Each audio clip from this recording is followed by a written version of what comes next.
আসসালামু আলাইকুম ভার্সিটি ক ইউনিটের অ্যাডমিশন ক্যান্ডিডেটরা, আজকে তোমাদের ভার্সিটি ক হ্যান্ড ক্যালকুলেশন ট্রিক্সের সেকেন্ড ভিডিওটা নিয়ে চলে এসেছি। তো এই ক্লাসটিতে আমরা দেখব উইক 2তে তোমাদের যেই চ্যাপ্টারগুলো পড়ানো হয়েছে, ফিজিক্সের 4 নম্বর অধ্যায় নিউটনিয়ান মেকানিক্স, হায়ার ম্যাথের বৃত্ত এবং কেমিস্ট্রিতে রাসায়নিক পরিবর্তন। তোমাদের খুব সম্ভবত সেকেন্ড পেপারের ফার্স্ট চ্যাপ্টারের অম্ল ক্ষার তত্ত্ব, ওইটাও তোমাদের এই উইক 2 এর সিলেবাসে আছে, তবে ওইটাতে কোনো ম্যাথমেটিক্যাল প্রবলেম তেমন না থাকায় ওইটা এখানে ইনক্লুড করা হয়নি। তো চলো আমরা এই টপিকগুলো শুরু করি। ফার্স্টে আমরা হ্যান্ড ক্যালকুলেশনের কিছু কনসেপ্ট দেখব, যেগুলা এই চ্যাপ্টারগুলোতে আমাদের অনেক কাজে লাগবে। তো ফার্স্ট অফ অল আমরা দেখছি হচ্ছে সংখ্যার বৈজ্ঞানিক রূপ। তো সংখ্যার বৈজ্ঞানিক রূপটা কি, ফার্স্ট এটা আমরা দেখব। বিশেষ করে আমাদের ফিজিক্স কেমিস্ট্রিতে যে ক্যালকুলেশনগুলো থাকে ওইখানে আমাদের সংখ্যার বৈজ্ঞানিক রূপে প্রকাশ করে অপশনের সাথে মিলাতে হয়। তো এই কনভার্সনগুলো এবং ক্যালকুলেশনগুলো আমাদের জানতে হবে। তো এটা একটু আমরা রিভিউ করে নিই শুরুতেই। তো সংখ্যার বৈজ্ঞানিক রূপ হচ্ছে a × 10⁻n ফর্ম। এই ফর্মটাতে আমাদের প্রকাশ করতে হবে। a এর ভ্যালু হচ্ছে 1 থেকে 10 এর মধ্যে থাকবে, a এর ভ্যালু দশমিক হতে পারে, আর n এর ভ্যালু অবশ্যই হবে পূর্ণ সংখ্যা। পূর্ণ সংখ্যা মানে এটা ধনাত্মক হতে পারে, যেমন 1 2 3। এটা নেগেটিভ হতে পারে, যেমন -1 -2 -3। আবার এটা 0 হতে পারে। তো আমরা কয়েকটা এক্সাম্পল দেখি, যেমন ধরো 3.2 × 10⁻⁻4, 8 × 10³ ধরো 7.1 × 10⁻7, তারপর যেমন আলোর বেগ 3 × 10⁸। তো এগুলো সবই হচ্ছে আমাদের বৈজ্ঞানিক রূপে প্রকাশিত সংখ্যা। তো এই বৈজ্ঞানিক রূপে প্রকাশ করা সংখ্যাগুলা আমরা কিভাবে হিসাব করব, এটার কয়েকটা স্টেপ এখানে আমরা দেখছি। তো ফার্স্টে এখানে কিন্তু দুইটা পার্ট আছে। ফার্স্টে হচ্ছে a, আরেকটা হচ্ছে তোমার 10⁻n। এই দুইটা পার্ট আমরা আলাদাভাবে ক্যালকুলেট করব। ফার্স্টে বলা হয়েছে যে সব সংখ্যার 10 এর সূচকগুলো হিসাব করতে হবে। এখন সূচকের হিসাবগুলো কিন্তু আমরা জানি। সূচকের হিসাবগুলো হবে তোমার সূচকের যে সূত্রগুলো আছে ওগুলো ইউজ করে, যেমন a⁻m × a⁻n = a⁻m + n, a⁻m / a⁻n = a⁻m - n। এইভাবে আমরা 10 এর সূচকটা কাউন্ট করব, মানে n, এই nটা কাউন্ট করব। তারপর আমরা a এর মানগুলা গুণ ভাগ যেটা আছে ওইভাবে আমরা হিসাব করব। দেন ফাইনালি আমরা এই যে a এর মানটা, ধরো আমাদের দুইটা সংখ্যা গুণ করলে a এর মানটা তোমার এই 10 এর চেয়ে বড় হয়ে যেতে পারে। তো বড় হলে ওইটাকে 10 দিয়ে ভাগ করে বা 100 দিয়ে ভাগ করে, 10 এর কোনো একটা পাওয়ার দিয়ে ভাগ করে a এর মানটাকে এই যে 1 থেকে 10 এর এই লিমিটে নিয়ে আসতে হবে। তো আমরা একটা এক্সাম্পল দেখি, খুব ইজিলি জিনিসটা আমরা ক্লিয়ার করে ফেলতে পারবো। যেমন 4 মোল অক্সিজেন গ্যাসে কয়টি অণু আছে? এটা খুবই সিম্পল একটা কোয়েশ্চেন। এখানে আমরা সবাই জানি যে 1 মোল অক্সিজেনে অণু আছে হচ্ছে 6.023 × 10⁻23। এখানে একটা বিষয়, সেটা হচ্ছে আমাদের এই যে 6.023 এই টার্মটা আমাদের ক্যালকুলেশনে অনেক টাইম ওয়েস্ট করতে পারে। এটাকে আমরা 6 × 10⁻23 ধরে নিই। ইউজুয়ালি অনেক ক্যালকুলেশন আমাদের করতে হয় কেমিস্ট্রিতে এই যে এই অ্যাভোগাড্রোর নাম্বার দিয়ে। তো আমরা এটাকে 6 × 10⁻23 ধরে অনেক ক্ষেত্রেই ক্যালকুলেশন করে ফেলতে পারি। তো 4 মোলে তাহলে অণুর সংখ্যা কত হবে? 4 × 6 × 10⁻23। তো তাহলে ফার্স্টে 10 এর সূচকগুলো দেখি। 10 এর সূচক এখানে শুধু 10⁻23 আছে, তাহলে 10⁻23। আর 4 × 6 এখানে হচ্ছে 24। এটা কিন্তু আমাদের বৈজ্ঞানিক রূপ না, কারণ 24 হচ্ছে 10 এর চেয়ে বড়। তো যেটা বলেছিলাম, এটাকে 10 এর কোনো একটা পাওয়ার দিয়ে ভাগ করতে হবে। এখানে আমরা বেসিক্যালি 24কে 10 দিয়ে ভাগ করলে এটা হয়ে যাচ্ছে 2.4। 10 দিয়ে ভাগ করে আমরা এই যে এর লিমিটের মধ্যে নিয়ে আসছি। তো 10 দিয়ে ভাগ করার কারণে আমাদের আবার 10 দিয়ে গুণ করে দিতে হবে। এই যে 10⁻23, এই যে 10⁻23 এটার সাথে আবার 10 গুণ করে দিতে হবে। তাইলে 10⁻23 + 1 তাহলে 10⁻24 হয়ে যাবে আমাদের। এইটা হচ্ছে আমাদের বৈজ্ঞানিক রূপটা। ঠিক আছে? তো আমরা একটা এক্সাম্পল দেখলাম, খুবই সহজ একটা কোয়েশ্চেন। তারপরে আমরা বৈজ্ঞানিক সংখ্যায় কিভাবে প্রকাশ করব, আবার বৈজ্ঞানিক সংখ্যা থেকে আমরা এই যে এই কনভার্সনটা দেখব, এই কনভার্সনে আমরা কিভাবে আসব। তো এখানে আমাদের কয়েকটা জিনিস মাথায় রাখতে হবে। ফার্স্টে সংখ্যাটা যদি তোমার এই যে দশমিক না হয়, মানে 1-এর চেয়ে যদি বড় হয়, তখন আমরা যেটা করব যে ফার্স্ট ডিজিটটার পরে কয়টা সংখ্যা আছে, এই যে ফার্স্ট ডিজিটটার পরে কয়টা সংখ্যা আছে ওইটা হিসাব করতে হবে।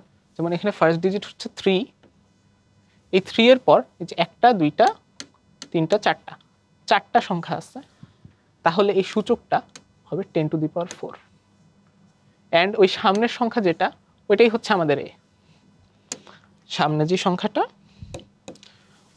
এটাই হচ্ছে আমাদের এ। তাহলে আরেকটা এক্সাম্পল দিই, যেমন ধরো 4 টাইমস, যেমন ধরো 4000 মানে 4000। এটাকে যদি আমি বৈজ্ঞানিক রূপে প্রকাশ করতে চাই, ফার্স্টে আমরা দেখব এই যে 4 এর সাথে 10⁻⁴ কত হবে, এই যে 1 2 3 তিনটা সংখ্যা আছে, তাহলে 10³ ঠিক আছে। তো পিছনে সবগুলো শূন্য নাও হইতে পারে। যেমন ধরো সংখ্যাটা যদি এমন হয় 4230, তখন আমার এর ভ্যালুটা আমরা কিন্তু 4.23 এভাবে নিব, 4.23 মানে 1 থেকে 10 এর ভিতরে। অ্যান্ড 10 এর পাওয়ার কত হবে, 4 এর পর এই যে 1টা 2টা 3টা তিনটা সংখ্যা আছে, 10³ ঠিক আছে। তো এটা আমরা দেখলাম। পরেরটা যদি দেখি, পরের টাইপটা, এখানে হচ্ছে একটা দশমিক সংখ্যা, সামনে কয়েকটা শূন্য আছে। তো এইখানে এই যে সামনে যতগুলা শূন্য আছে তার চেয়ে 1 বেশি হবে সূচক, এবং সূচকটা হবে নেগেটিভ। যেমন এখানে যদি খেয়াল করো, এই যে 1টা 2টা 3টা শূন্য আছে সামনে, তাহলে আমাদের সূচক হবে 4, 3 এর 1 বেশি কিন্তু নেগেটিভ, 3 × 10⁻⁴। আর এই যে লাস্টে যেটা আছে ওইটাই আমাদের। আরও কয়েকটা এক্সাম্পল যদি দেখি, 0.00078, এটা কিভাবে করব, এই যে 7 8, এটার সামনে আমাদের আছে হচ্ছে 1টা 2টা 3টা 4টা শূন্য আছে। ফার্স্টে এর ভ্যালুটা আমরা নিব হচ্ছে 7.8, এই যে 1 থেকে 10 এর ভিতরে এরকম ভ্যালু নিচ্ছি, এই যে 7 আর 8 থেকে 7.8। 10⁻10 এর পাওয়ার কত হবে, 1টা 2টা 3টা 4টা শূন্য আছে, তো 1 বেশি হবে পাওয়ার এবং নেগেটিভ হবে 10⁻⁵। এইভাবে আমরা হচ্ছে নর্মাল ফর্ম থেকে সায়েন্টিফিক ফর্ম বা বৈজ্ঞানিক রূপে সংখ্যাটাকে নিয়ে আসতে পারি। এরপরে আমাদের যেটা বুঝতে হবে সেটা হচ্ছে বৈজ্ঞানিক রূপ থেকে এই যে এই ফর্মেটে আমাদের সংখ্যাটাকে নিয়ে আসতে হবে। এটা আগেরটা বুঝলে এটা হচ্ছে জাস্ট তার উল্টা। যেমন ধরো তোমার যদি 3 × 10⁴ হয়, দ্যাট মিনস হচ্ছে 3 এর পর 4টা শূন্য। এই যে এখানেও একটা এক্সাম্পল আছে, 3 × 10⁸ মানে হচ্ছে 3 এর পর 8টা শূন্য, এই যে 8টা শূন্য। 4.2 × 10³ এটার মানে হচ্ছে 4 এর পর 3টা সংখ্যা আর কি, 3টা সংখ্যার মধ্যে এখানে 2 আছে, এই যে 4 এর পর 3টা সংখ্যা, 4 এর পর 3টা সংখ্যা, কারণ হচ্ছে আমাদের 10 এর পাওয়ার হচ্ছে 3, এজন্য 4 এর পর 3টা সংখ্যা হবে। আর এই যে 4.2 এর যে 2টা ছিল এটা 4 এর পর চলে আসবে। আরও কয়েকটা এক্সাম্পল যদি দেখি, 7.23 × 10⁴, তার মানে হচ্ছে 7 এর পর 4টা সংখ্যা হবে। ফার্স্টে কি আসবে, এই যে 0.23 এগুলো চলে আসবে। 4টা সংখ্যা পুরা করার জন্য আমার আরও 2টা শূন্য দেওয়া লাগবে, যে 7 এর পর 4টা সংখ্যা। এরপর আমরা যদি নেগেটিভটা দেখি, যেমন ধরো এই যে 10⁻⁻3, আগের বার আমরা কি করছিলাম, আগে কয়টা শূন্য আছে তার চেয়ে 1 বেশি সূচক হচ্ছিল, এখন সূচক যা হবে তার চেয়ে একটা কম শূন্য হবে। যেমন দেখো এই যে 3 × 10⁻⁻3, এর মানে হচ্ছে 3 - 1 মানে 2টা শূন্য আছে 3 এর আগে, 0.003, 2টা শূন্য।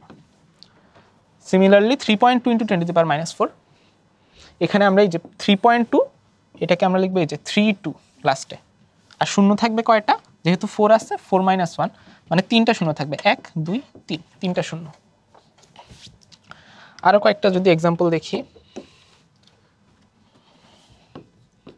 7.245 × 10⁻⁴, এটা যদি হয় ফার্স্টে এটা থাকবে 7245, আর একদম সামনের সংখ্যাটার আগে এই যে 4 আছে, তার মানে হচ্ছে 4 - 1 মানে 3টা শূন্য থাকবে, 3টা শূন্য, যে 1টা 2টা 3টা, এই যে হয়ে গেল।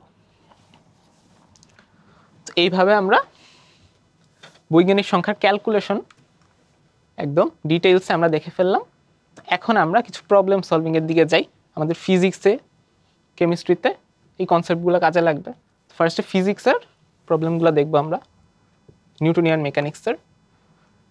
তো ফার্স্ট প্রবলেমটা বলছে 2 মিটার/সেকেন্ড² ত্বরণে উপরে উঠন্ত একটি লিফটে একটি লোক দাঁড়ানোর ফলে ঊর্ধ্বমুখী বল 1180 নিউটন হলে লোকটির ভর কত হবে?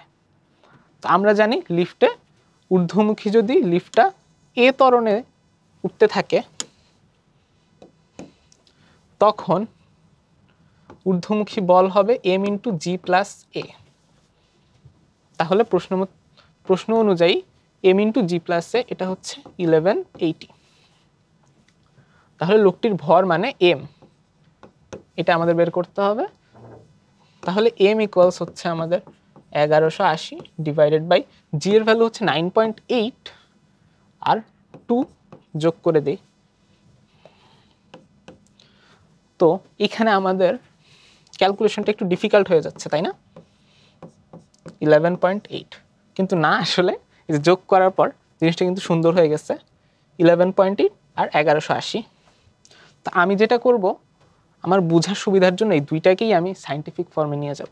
1180 এটার মানে হচ্ছে 1.18, এটা কিন্তু এতক্ষণ আমরা দেখছিলাম যেভাবে ওইভাবেই, যে 1 এর পর 3টা সংখ্যা আছে, তার মানে 10³ তাই না? আর এই যে 11.8 এটাকেও আমরা 1.18 × 10⁻, এই যে দেখো 10⁻1 এর পর একটা সংখ্যা আছে, দশমিকের পরেরগুলা কিন্তু কাউন্ট হবে না, দশমিকের আগের সংখ্যাগুলো কিন্তু কাউন্ট হবে। এখানে আমাদের 1 এর পর একটা সংখ্যা মানে 1 আছে, পয়েন্টের পর যে 8 আছে ওইটা কাউন্ট হবে না, 1.18 × 10⁻1, ঠিক আছে? তাহলে এই যে 1.18 কাটা গেল, 10³ আর 10 যদি ডিভাইড করি তাহলে থাকে হচ্ছে 10⁻³ - 1 মানে 10² 10² মানে 100 কেজি। তাহলে দেখো 100 কেজি। খুবই সিম্পল একটা প্রবলেম ছিল, বাট ক্যালকুলেশনটা করতে আমাদের একটু বেগ পেতে হয়েছে আর কি। তারপর রকেটের একটা প্রবলেম আছে এখানে। একটি রকেট ন্যূনতম কি হারে গ্যাসের দহন করলে তা খারাপভাবে ভূমি থেকে ঊর্ধ্বমুখে উঠতে সক্ষম হবে? ঊর্ধ্বমুখে ওঠার মুহূর্তে রকেটের ভর দেওয়া আছে, নির্গত গ্যাসের বেগ দেওয়া আছে। তো একটা রকেট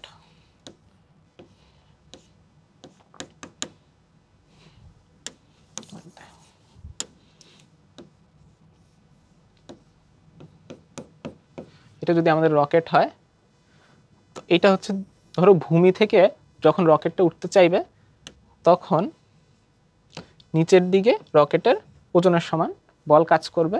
তো উপরের দিকে আমরা যে ফোর্সটা দিব, ফোর্সটা যদি mg এর চেয়ে বড় হয় তখন রকেটটা উঠা শুরু করবে। তো যেহেতু ন্যূনতম বলেছে মানে মিনিমাম, তো আমরা F = mg এটা ধরে নিতে পারি। অ্যান্ড রকেটের ক্ষেত্রে আমরা জানি F = dm/dt × vr, অর্থাৎ এটা হচ্ছে এই যে dm/dt, এই dm/dt এই টার্মটা হচ্ছে গ্যাসের নির্গমনের হার, আর vr এটা হচ্ছে নির্গত গ্যাসের বেগ, এটা হচ্ছে vr আমাদের। ওকে, সো এই জিনিসটাই আমাদের = mg। এখান থেকে আমাদের জাস্ট ক্যালকুলেশন করে নিতে হবে। এই ডিএমডিটি মানে কি হারে গ্যাস দহন হচ্ছে ওইটাই আমাদের বের করতে বলছে, এই ডিএমডিটির ভ্যালু। তাহলে দেখো ডিএমডিটি ইকুয়ালস আমরা বলতে পারি এমজি ডিভাইডেড বাই ভিআর।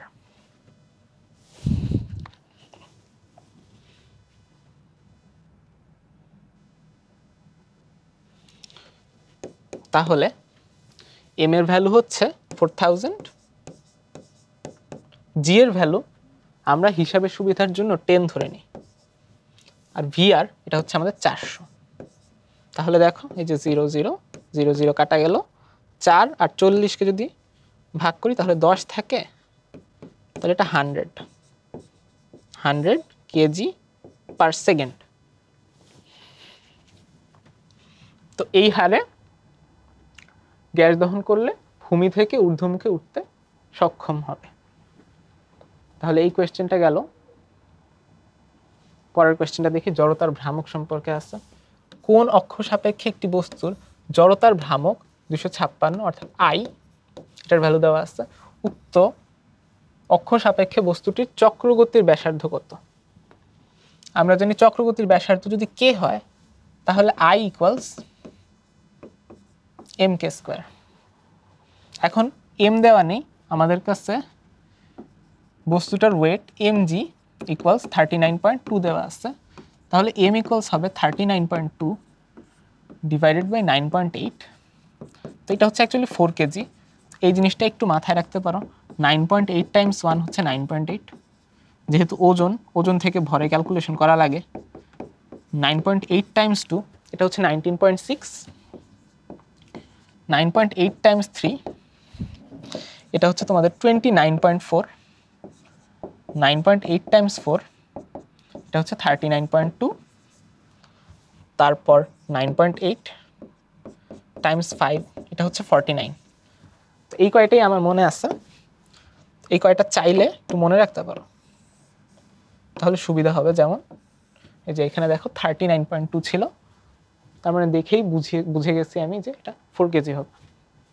তো m equals 4 KG, i equals 256। Just সমীকরণে বসায় দিই, কে এর ভ্যালুটা জানতে চাইছে, তাহলে কে ইকুয়ালস কি হবে √256/4। আমরা জানি √256 হচ্ছে 16 আর √4 হচ্ছে 2, তাহলে 8 হবে, আর এটার একক মিটার, 8 মিটার। তাহলে তারপরের কোশ্চেনটা দেখি, এটা হচ্ছে π/5 নিউটন মিটার মানের একটি টর্ক, তাহলে টাউ ইকুয়ালস π/5। এটা 30 রেভলিউশন পার মিনিট rpm বেগে ঘূর্ণায়মান একটি চাকাকে 10 সেকেন্ডে থামিয়ে দেয়। তাহলে আগে আমরা দেখি ভ্যালুগুলা। ওমেগা ইকুয়ালস, আমরা জানি ওমেগা ইকুয়ালস 2πn/t। টি টাইমে যদি n বার ঘুরে, টি টাইমে যদি কোনো একটা বস্তু n বার ঘুরে তাহলে ওমেগা ইকুয়ালস 2πn/t। তাহলে 2π টাইমস 30/1 মিনিট, যেহেতু তাহলে এটা 60 সেকেন্ড হবে। তাহলে যে 230 60 কাটা, জাস্ট পাই থাকলো, পাই রেডিয়ান পার সেকেন্ড। এককগুলো আপাতত লিখলাম না। তো আমাদের বের করতে হবে জড়তার ভ্রামক। তো আমরা জানি টাও ইকুয়ালস আই আলফা, ঠিক এফ ইকুয়ালস এম এর মতো, এটার মতো টাও ইকুয়ালস আই আলফা। তো এখানে আমাদের আলফা কি? আলফা হচ্ছে omega del omega by del T. তাহলে আমাদের ওমেগা এর ভ্যালু পাই ছিল এবং এটাকে থামিয়ে দেওয়া হয়েছে। এই যে দেখো থামিয়ে দেয় মানে তারপর 0 রেডিয়ান পার সেকেন্ড হয়ে গেছে। অর্থাৎ তাহলে ডেল ওমেগা হচ্ছে আমাদের, আমরা এখানে সাইনটা কনসিডার করছি না কারণ আমাদের জড়তার ভ্রামকের তো কোনো সাইন নেই, আমাদের সাইন নিয়ে চিন্তা করার দরকার নেই। পাই -0 ডিভাইডেড বাই ডেলটি, ডেলটি মানে 10 সেকেন্ড, তাহলে যে π/10। ঠিক আছে, তাহলে I equals tau by alpha, tau হচ্ছে π/5, এখানে হচ্ছে π/10। এবার দেখো তাহলে π/5 নিচের ভগ্নাংশটা দেখাটা সুন্দর হয় নাই, π/5 ইন্টু এই যে নিচের ভগ্নাংশটা উল্টায় যাবে, π/10, এটা হয়ে যাবে 10/π। π কাটা 10/5 হচ্ছে 2। জড়তার ভ্রামক হচ্ছে 2 কেজি মিটার স্কোয়ার, তাহলে 2 হচ্ছে আমাদের অ্যান্সার। এরপরে কৌণিক বেগ সংক্রান্ত আরো কোয়েশ্চেন আছে। 500 গ্রাম ভরের একটি বস্তু 2 মিটার ব্যাসার্ধের, তো এগুলো একটু লিখে রাখি। m = 0.5 কেজি, ব্যাসার্ধ আর হচ্ছে 2, বৃত্তাকার পথে আবর্তন করছে। আবর্তনকাল যদি 10 সেকেন্ড হয়, আবর্তনকাল মানে হচ্ছে আমাদের পর্যায়কাল আর কি, 10 সেকেন্ড, t = 10 সেকেন্ড। কৌণিক ভরবেগ লাগবে, তো কৌণিক ভরবেগের এখানে জাস্ট মানটা চাইছে। তো কৌণিক ভরবেগের মান যদি আমরা দেখি, এখানে আমাদের বৃত্তাকার পথে যেহেতু ঘুরতেছে, আমাদের বস্তুটা বৃত্তাকার পথে ঘুরতেছে, তো এই জন্য আমাদের আর ভেক্টর আর পি ভেক্টরের মধ্যবর্তী কোণ হচ্ছে 90 ডিগ্রি, মধ্যবর্তী কোণ 90 ডিগ্রি। তো এই ক্ষেত্রে আমাদের mvr sin থিটা, এটার ভ্যালু হবে mvr ইন্টু sin 90, মানে হচ্ছে mvr আর কি। তো L = mvr, আমাদের কাছে v দেওয়া নেই, আমাদের কাছে t দেওয়া আছে। তো আমরা সূত্র জানি যে t = 2π/ω, তাহলে ওমেগা ইকুয়ালস হচ্ছে 2π/t। আর এই সূত্রটাকে আমরা লিখতে পারি mvr কে v ইকুয়ালস হচ্ছে ω/r, তাহলে mvr এটাকে বলতে পারি m⍵r ইন্টু r, তাহলে হচ্ছে m⍵r²।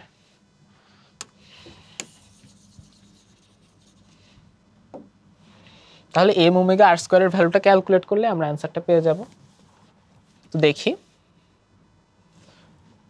m into omega, omega এর ভ্যালু হচ্ছে 2π/t, 2π/t into r², r² মানে 2², তাহলে যে 0.5 আর 2 এটা গুণ করলে 1 হয়ে যাচ্ছে। 4/10, এই 4/10 হচ্ছে আমাদের কাটাকাটি করলে আসবে 2/5 ইন্টু পাই। তাহলে এখন 2π এর ভ্যালু কত? পাই হচ্ছে আমাদের ধরো 3.14, আর বেশি যাওয়ার দরকার নেই। তাহলে 2π হবে আমাদের 6.28, 6.28/5। এখন আমাদের অপশনগুলোর দিকে একটু তাকাও, দেখি আমরা গেস করতে পারি কিনা। 6.28/5, এই 6.28 এটা হচ্ছে 5-এর চেয়ে বড় কিন্তু 10-এর চেয়ে ছোট, তাই না? তো 5/5 করলে আমাদের আসতো 1, 10/5 করলে আমাদের আসতো 2। তাহলে আমরা অ্যাটলিস্ট এটা তো গেস করতে পারছি যে 6.28/5 এটা হবে 1 পয়েন্ট কিছু একটা, 1 পয়েন্ট কিছু একটা হবে। এই যে দেখো এখানে এই যে 2.256 এত বড় ভ্যালু কিন্তু হবে না, এটা আমরা বুঝতেই পারতেছি। এটা 10-এর চেয়ে বড় হওয়া লাগতো লগটা। 3.256, 4.256 এগুলো হওয়ার কিন্তু চান্স নাই। তাহলে 1.256 আমাদের কারেক্ট অ্যান্সার। অথবা আমরা যদি এটার কাইন্ড অফ অ্যাপ্রক্সিমেট ভ্যালু বের করতে চাই, তাহলে ধরো 6.28 এটাকে আমরা 6.3 যদি ধরি, তাইলে 63/50, তাইলে আমরা 2 দিয়ে উপরে নিচে গুণ করে দিই, 126/100, তাইলে এটা অলমোস্ট ইকুয়ালস টু 1.26। একটু অ্যাপ্রক্সিমেশন করছিলাম, 6.28কে 6.3 ধরছিলাম, তো 1.26 এর কাছাকাছি। এই যে 1.256, তো ঠিকই আছে। তো এরপর আমরা দেখব হচ্ছে ব্যাংকিং কোণের প্রবলেম। ব্যাংকিং কোণের প্রবলেম কিন্তু অনেক কমন। এই যে তোমাদের ইউজুয়ালি যে বেগ দেওয়া থাকে, ব্যাসার্ধ দেওয়া থাকে, কোণটা বের করতে বলছে, তো আমরা সবাই জানি সূত্রটা ছিল tan θ = v² / rg। তাহলে থিটা ইকুয়ালস হবে tan inverse v square by r g. তো আমাদের ভিটা কিন্তু মিটার পার সেকেন্ডে দেওয়া নেই, কিলোমিটার পার আওয়ারে দেওয়া আছে। তাহলে V equals 24 kilometre by 1 hour. এটাকে আমরা মিটার পার সেকেন্ডে নিব। তাহলে 24 কিলোমিটারে কত মিটার হচ্ছে আমাদের? 24 ইন্টু 1000 মিটার, কারণ 1 কিলোমিটারে 1000 মিটার। আর 1 আওয়ার, এই আওয়ারটাকে আমরা কিসে নিব? সেকেন্ডে। তাহলে 1 আওয়ারে হচ্ছে আমাদের 3600 সেকেন্ড। আর এই যে দেখো জিরোগুলোকে আমরা কেটে দিতে পারি। ঠিক আছে, দেখো এরপর 24 আর 36 এই দুইটাকে কাটাকাটি করলে 12 দিয়ে ভাগ যায় দুইটাই, 2/3। আর এখানে থাকবে হচ্ছে 10, তাহলে আসছে হচ্ছে আমাদের 20/3 মিটার পার সেকেন্ড। তো এরপর দেখো কি আসে, তাহলে tan inverse 20/3 whole square divided by r g. আর এর ভ্যালু 30 মিটার, এটা আমরা জানি। জি এর ভ্যালু কত ধরবো? 9.8 ধরলে এমনিতেই কিন্তু ক্যালকুলেশনটা ডিফিকাল্ট, আমরা 10 ধরে নিই, সুবিধা হবে তাই।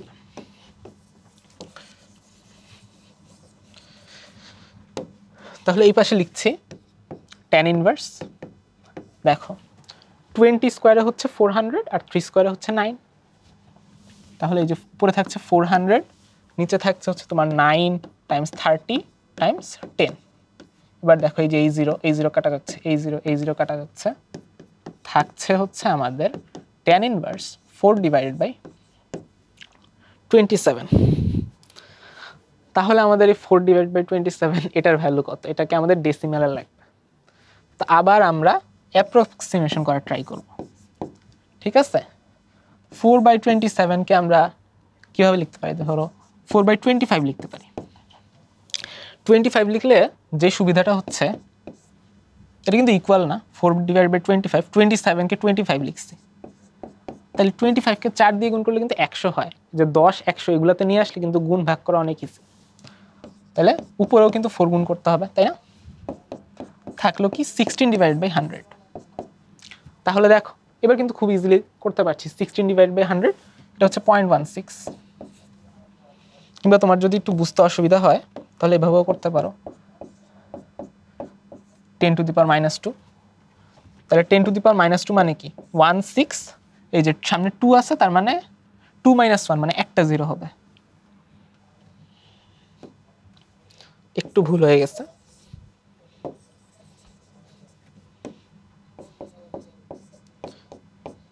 সিক্সটিন ইন্টু 10 টু দি পাওয়ার -2 এটা কিন্তু বৈজ্ঞানিক আকারে নাই, এটা একটু ঝামেলা হবে। তাইলে 1.6 এটাকে যদি 10 দিয়ে ভাগ করি, এটাকে 10 দিয়ে গুণ করলে 10 টু দি পাওয়ার -1। তাইলে 16, সামনে শূন্য থাকবে কয়টা? 1 - 1 মানে 0টা, কোনো শূন্য নাই, 0.16। এভাবে কিন্তু ডিফিকাল্ট, সব সময় বৈজ্ঞানিক রূপে করতে গেলে ঝামেলা। এটা আমরা নর্মালি বুঝতেছি, 16 ডিভাইডেড বাই 100 এটা হচ্ছে 0.16।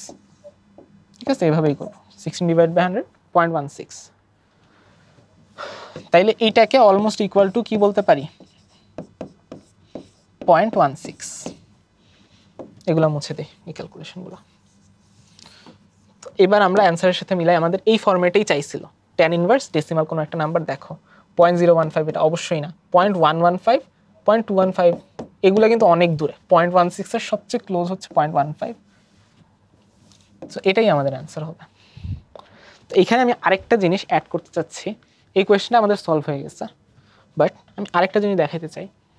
সেটা হচ্ছে, সাপোজ তোমার এই যে tan ইনভার্স 0.15 এটা তোমার ভ্যালু বের করা লাগলো। যদি তোমাকে জিজ্ঞেস করে এইটা কত ডিগ্রি, তখন আমরা এটা কিভাবে বের করতে পারি ক্যালকুলেটর ছাড়া? এটা করার একটা টেকনিক হচ্ছে, আমাদের একটা সূত্র আছে, সেটা হচ্ছে tan থিটা হচ্ছে অলমোস্ট থিটা এর সমান, সাইন থিটা অলমোস্ট থিটা এর সমান, আর cos থিটা ক্লোজ টু 1। এগুলা কখন হবে? যখন থিটা টেন্ডস টু 0, 0 ডিগ্রি না, 0 না, 0 রেডিয়ান আর কি। থিটাটা অবভিয়াসলি এখানে রেডিয়ানে আছে, এগুলো কিন্তু রেডিয়ান। এককে আছে। সো থিটাটা যদি খুব ছোট হয় মানে 0 কাছাকাছি হয় তখন কিন্তু আমরা এই অ্যাপ্রক্সিমেশনগুলো ইউজ করতে পারি। এগুলো কিন্তু এক্স্যাক্ট ভ্যালু না, অ্যাপ্রক্সিমেশন। তো থিটা খুব ছোট হলে আমরা এই ইকুয়েশনগুলো ইউজ করতে পারি। তো দেখো আমাদের এখানে কি আছে 0.15। তো 0.15 কিন্তু খুব একটা ছোট না, বাট স্টিল আমরা ধরে নিতে পারি যে এটা 0-র কাছাকাছি, অত একটা দূরেও না। তো যদি ধরো যে tan ইনভার্স 0.15 এটা হচ্ছে থিটা, তার মানে কি tan থিটা ইকুয়ালস 0.15। যেহেতু 0.15 ছোট, কি হচ্ছে 0-এর কাছাকাছি, অত একটা কাছাকাছি না, 0-এর চেয়ে যত দূরে হবে তত বেশি আমাদের এরর হবে। তাহলে আমরা বলতে পারি থিটা হচ্ছে অলমোস্ট ইকুয়ালস 0.15। কিন্তু এটা কিন্তু 0.15 ডিগ্রি না, 0.15 এটা হচ্ছে রেডিয়ান, এই জন্য আমি ডিগ্রির ইয়াটা দেই নাই। তাহলে 0.15 রেডিয়ান এটাকে যদি আমি ডিগ্রিতে নিয়ে আসতে চাই তাহলে কি করতে হবে? রেডিয়ান থেকে ডিগ্রিতে নিতে হলে কি দিয়ে গুণ করতে হয়? 180 ডিভাইডেড বাই পাই। হ্যাঁ, তাইলে 180 ডিভাইডেড বাই পাই দিয়ে গুণ করব। 180 ডিগ্রি ডিভাইডেড বাই পাই। আর যদি আমাদের ডিগ্রি থেকে রেডিয়ানে নিতে হতো তাহলে আমরা পাই বাই 180 দিয়ে গুণ করতাম। তাহলে দেখো এই যে 0.15 মানে হচ্ছে 15 ডিভাইডেড বাই 100। এখানে আছে আমাদের 180 ডিগ্রি আর পাই এর ভ্যালু হচ্ছে 3.14। তো এটা ক্যালকুলেট করা একটু ডিফিকাল্ট। পাই এর ভ্যালুটা আমরা 3 ধরে নেই, প্রচুর অ্যাপ্রক্সিমেশন করতেছি, তো ভুল এররের পরিমাণও অনেক বেশি হবে আর কি। তাহলে এই যে 5 20 হবে, তাহলে 20কে কাটাকাটি করলে 9, তাহলে 9 ডিগ্রি। এটা মোটেও ইকুয়াল না, এটা বেশ ভালোই এরর হবে, বাট অ্যাটলিস্ট ক্লোজ ইনাফ। থিটার মান অলমোস্ট 90 ডিগ্রির কাছাকাছি হবে। তোমরা ক্যালকুলেটারে চেক করে নিতে পারো কত হবে, বাট অ্যাটলিস্ট অপশন দেখে গেস করার জন্য এইটুক যথেষ্ট। তো আমরা ফিজিক্সের অনেকগুলো প্রবলেম দেখলাম, এবার একটু ম্যাথে আসি, ম্যাথের বৃত্ত চ্যাপ্টারে। তো ফার্স্ট কোয়েশ্চেন হচ্ছে একটা বৃত্তের ইকুয়েশন। তো বৃত্তের ইকুয়েশন আমরা কেমনে বুঝি?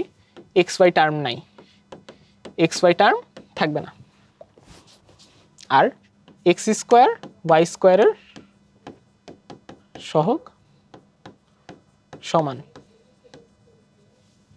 তো এক্স স্কোয়ার ওয়াই স্কোয়ারের সহগ সমানই হবে, এটা বোঝাই যাচ্ছে। 2x স্কোয়ার 2y স্কোয়ার আসবে।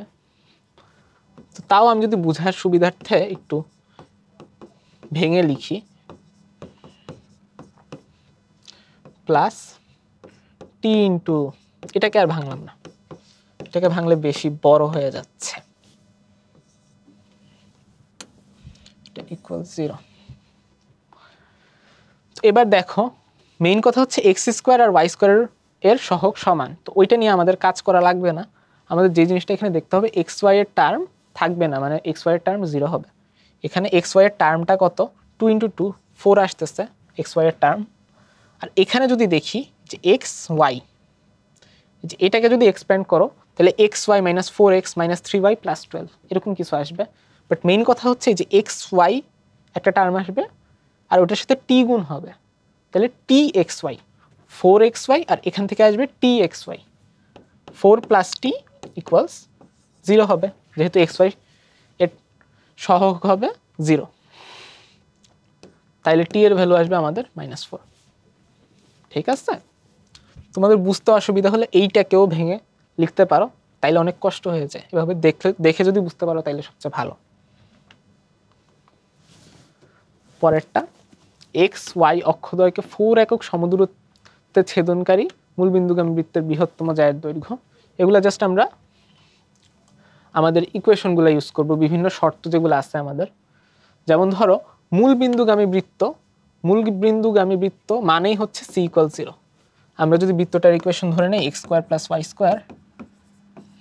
+ 2gx + 2fy + c = 0,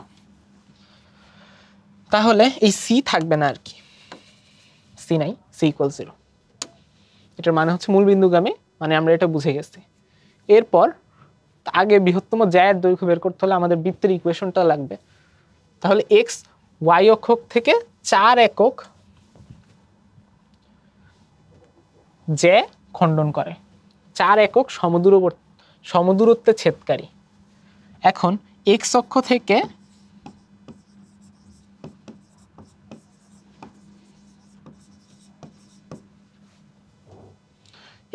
থেকে খণ্ডিত অংশের পরিমাণ হচ্ছে 2 × √g² - c। যেহেতু এখানে c নাই, তার মানে হবে এখানে 2g। সিমিলারলি y অক্ষ থেকে খণ্ডিত অংশের দৈর্ঘ্য হবে 2 × √f² - c, এটা হবে এখানে 2f। তার মানে আমাদের 2g ইকুয়ালস হচ্ছে আমাদের 4, মানে g ইকুয়ালস 2 আর f ইকুয়ালস হচ্ছে 2। আবার 2f ইকুয়ালস 4, তার মানে f ইকুয়ালস 2। তো এবার আমরা যদি বৃত্তের ইকুয়েশনটা বের করি, কি আসছে? x² + y² + 2x + 2y = 0। এটা আসছে। তো এই বৃত্তের ব্যাসার্ধ কত হবে? আচ্ছা, একটা জিনিস দেখে নাও। ফার্স্টে এখানে যেটা বলছে বৃহত্তম জ্যায়ের দৈর্ঘ্য, বৃহত্তম জ্যা মানে কিন্তু আমাদের ব্যাস। ওকে, বৃহত্তম জ্যা মানে হচ্ছে ব্যাস। তাহলে আমরা এখান থেকে ব্যাসার্ধ বের করে ব্যাস বের করে ফেলবো। ব্যাসার্ধ আর এটা হচ্ছে কি √g² + f² - c। তো আমাদের অ্যাকচুয়ালি ইকুয়েশনটাও লাগে না, যেহেতু আমরা gfc এর মান বের করে ফেলছি।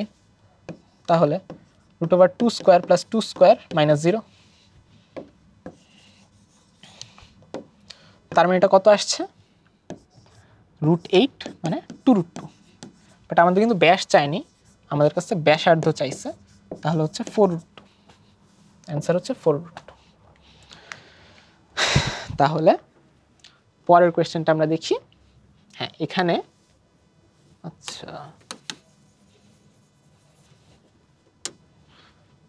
এখানে আমাদের 3, 0 এবং -4,1 বিন্দু দ্বয় দিয়ে অতিক্রমকারী বৃত্তের কেন্দ্র y অক্ষের উপর অবস্থিত হলে বৃত্তটির সমীকরণ কি হবে? তো এইখানে এটা একটা ইম্পর্টেন্ট টাইপ, সেটা হচ্ছে একটা বৃত্তের 2টা বিন্দু দেওয়া আছে, একটা বৃত্তের 2টা বিন্দু দেওয়া থাকবে আর যে কোনো একটা শর্ত দেওয়া থাকবে।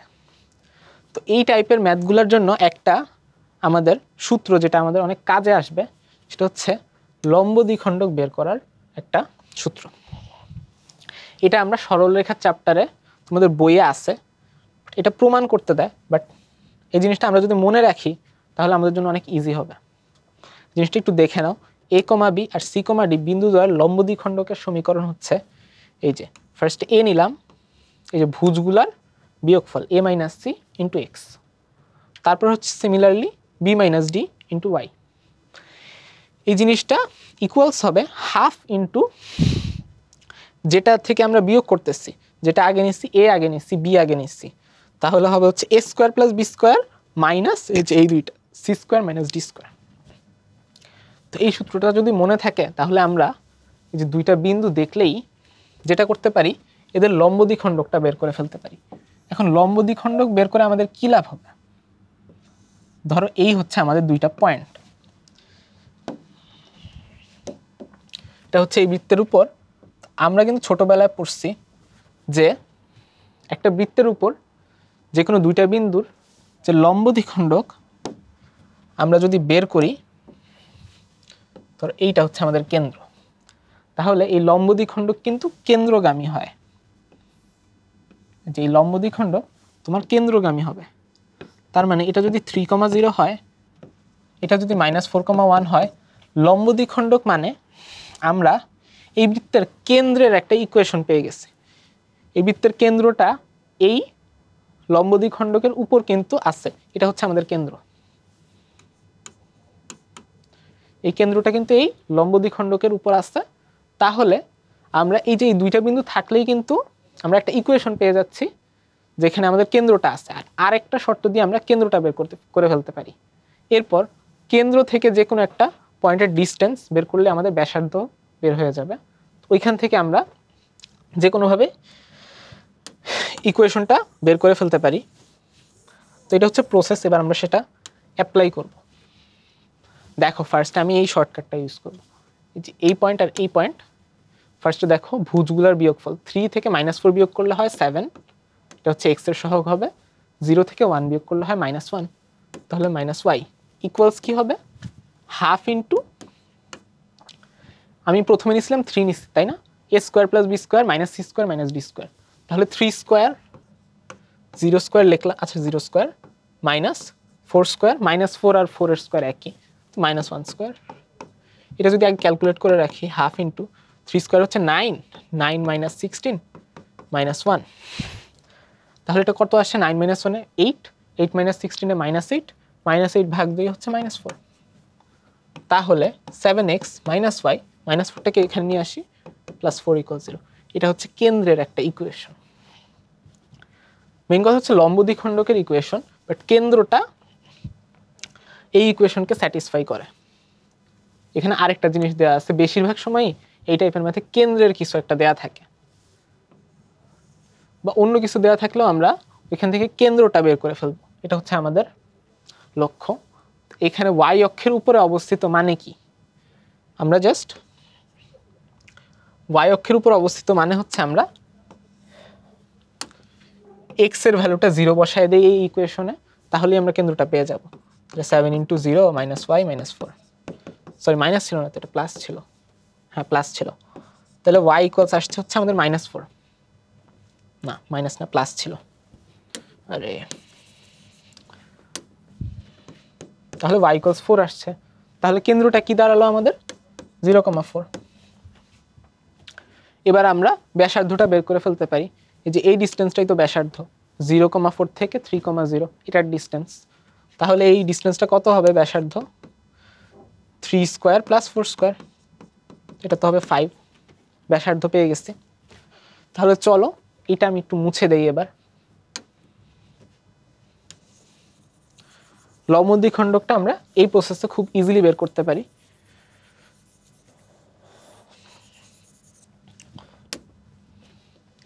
এরপর আমরা জাস্ট কেন্দ্র ব্যাসার্ধ দিয়ে বৃত্তের ইকুয়েশনটা বের করে ফেলতে পারি, x - 0 square whole square y - 4 whole square equals 5 square, তাহলে দেখো x square plus y square minus 8y plus 16 equals 25, 25 কে এই পাশে নিয়ে আসলে x square plus y square minus 8y, 16 - 25 কত হয়, -9, 25 থেকে 16 বাদ দেয়, হ্যাঁ -9, ওকে। মাঝে মধ্যে কিন্তু এরকম হ্যান্ড ক্যালকুলেশন করতে গেলে আটকায় যাবা, বাট মাথা ঠান্ডা রাখবা, তাহলে অ্যান্সার মিলবে x square plus y square minus 8y minus 9 = 0, এই যে এই অপশনটাতে আছে, আর বাকিগুলো মিলছে না। এরপরে ছেদবিন্দুগামী বৃত্ত, এটা হচ্ছে আরেকটা কনসেপ্ট আমাদের। এগুলো কিন্তু তোমাদের যে ম্যারাথন ক্লাসগুলো আছে বা অফলাইন ক্লাসগুলো আছে ওইখানে অনেক ডিটেইলসে আলোচনা করা হয়, তো ওইগুলা থেকে তোমরা ভালোভাবে এই জিনিসগুলো পড়ে নিবা। মূল বিন্দু এবং x square plus y square minus 2x minus 4y minus 4 = 0, এই বৃত্ত আর আরেকটা রেখা, এদের ছেদবিন্দু দিয়ে অতিক্রম করা একটা বৃত্ত, মানে হচ্ছে এই বৃত্তটা, এটা হচ্ছে একটা বৃত্ত, এই বৃত্তের ইকুয়েশন দেওয়া আছে, তো একটা রেখা আছে, ধরো এই রেখা, এই বৃত্ত আর এই রেখার ছেদবিন্দু দিয়ে অতিক্রম করা একটা বৃত্ত, মানে অন্য বৃত্তটা কেমন হবে, এই যে দেখো এরকম,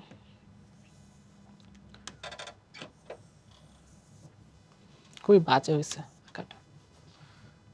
তো এই যে হলুদ রঙের বৃত্তটা হচ্ছে এই বৃত্তের সমীকরণ আমাদের বের করতে হবে। হলুদ রঙের যে বৃত্তটা আছে এটা হচ্ছে, যে এইটা হচ্ছে আমাদের এই রেখাটা 2x + 3y + 1 = 0, এই রেখা, আর এই যে এই বৃত্ত, এদের ছেদবিন্দু দিয়ে অতিক্রমকারী বৃত্ত, এর ইকুয়েশন এটা আমরা জানি, এটা আমরা পড়ছি, সেটা হচ্ছে বৃত্ত প্লাস কে ইন্টু সরল রেখা, কে হচ্ছে একটা কনস্ট্যান্ট, এটা হবে আমার এই হলুদ বৃত্তের ইকুয়েশন। তাহলে আমাদের যে ইকুয়েশনটা বের করতে বলছে ওইটা কি হবে x² + y² - 2x - 4y - 4 plus k into সরল রেখা 2x + 3y + 1 = 0। এখন এই k এর ভ্যালু কিভাবে বের করব? এই k এর ভ্যালু বের করার জন্য আমাদের অন্য শর্তগুলো দেখতে হবে। অন্য শর্ত হচ্ছে এই যে মূল বিন্দু দিয়ে যায়, তো মূল বিন্দু দিয়ে গেলেই আমরা কি শিখছি c = 0। সিটা বেসিক্যালি কি, সি মানে হচ্ছে আমাদের ধ্রুবক পদ আর কি। বৃত্তের ইকুয়েশনে যে ধ্রুবক পদটা থাকে, কোনো এক্স ওয়াই ছাড়া যে পদটা থাকে ওইটাই হচ্ছে ধ্রুবক পদ, ঠিক আছে? এক্স ওয়াই ছাড়া যে ধ্রুবক পদটা থাকে ওইটাকে আমরা সি বলি। তো ওই ধ্রুবক পদটা 0 হবে মূল বিন্দু দিয়ে গমনকারী বৃত্তের জন্য। তাহলে আমরা যদি ধ্রুবক পদটা দেখি, এই ইকুয়েশন থেকে যদি দেখি ধ্রুবক পদ কি আছে, এই যে দেখো এই যে -4টা আছে, আর কি আছে এই যে 1 আছে, 1 এর সাথে কে গুণ হবে। তাহলে বুঝতে পারছো আমাদের ধ্রুবক পদ আসছে হচ্ছে -4 প্লাস কে। আর এই ধ্রুবক পদটা আমাদের 0 হতে হবে কারণ বৃত্তটা মূল বিন্দু দিয়ে যায়। তাহলে k = 4। এটার অল্টারনেট অ্যাপ্রোচ হচ্ছে তুমি এই এক্স ওয়াই এর জায়গায় 0 0 বসায় দাও, তাহলে এই যে -4 আর k ছাড়া বাকি সব কিছু কিন্তু 0 হয়ে যাবে, তখন আমি এই ইকুয়েশনটাই পাবো। সো মূল বিন্দু দিয়ে আমি এটাকে সিদ্ধ করে দিতে পারি, ওইভাবেও k এর ভ্যালু বের করতে পারবা। এটা মুছে দেই, এই পাশে আমরা ম্যাথটা শেষ করি। জাস্ট এবার ক্যালকুলেশন করতে হবে। k এর ভ্যালুটা হচ্ছে আমাদের 4। তাহলে দেখো x² + y² - 2x - 4y - 4 plus এই যে এখানে কি আছে 4 × 2x 8x 4 × 3y মানে 12y আর হচ্ছে 4। এই তো ব্যাস, এই যে যেটা আমরা চাইছিলাম এই যে -4 আর 4 কিন্তু কেটে যাবে, ধ্রুবক পদটা থাকবে না। x² + y² দেখো -2x + 8x মানে 6x আর -4y + 12y মানে হচ্ছে 8y। তাহলে আসবে হচ্ছে 6x + 8y = 0। এটা আসছে আমাদের x² + y² + 6x + 8y। তো এরপরে আমাদের আরও বৃত্তের ইকুয়েশন বের করতে হবে। এই যে দেখো 3,5 কেন্দ্র বিশিষ্ট, এটা হচ্ছে স্পর্শ করার টাইপ, স্পর্শ করে এমন বৃত্তের সমীকরণ। এবার আমি একটু সুন্দর ছবি আঁকতে চাচ্ছি। তো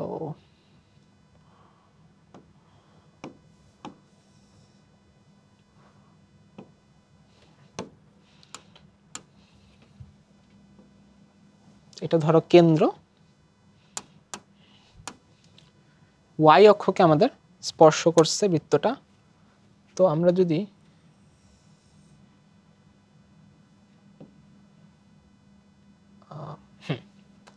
এটা যদি হয় আমাদের y অক্ষ, এটা যদি হয় আমাদের x অক্ষ, তাহলে দেখো এই যে বৃত্তটার কেন্দ্র কিন্তু দেওয়া আছে 3,5। y অক্ষকে স্পর্শ করে এমন বৃত্তের সমীকরণ বের করতে হবে। তো দেখো y অক্ষকে যদি স্পর্শ করে তখন এই যে এই ব্যাসার্ধ এটা হবে ভুজের সমান, এইটুকু ভ্যালু হচ্ছে 3, তো r = 3। এভাবে আমরা বের করে ফেলতে পারি কেন্দ্র ব্যাসার্ধ দিয়ে। তাহলে আমাদের চলে আসবে x - 3 whole square plus y - 5 whole square = 3²। অথবা আমরা মোর ট্রেডিশনাল ওয়েতে যেটা করতে পারি, y অক্ষকে স্পর্শ করলে যেটা হয় f² = c, তাই না? যেভাবে আমরা শিখে আসছি f² = c হয়।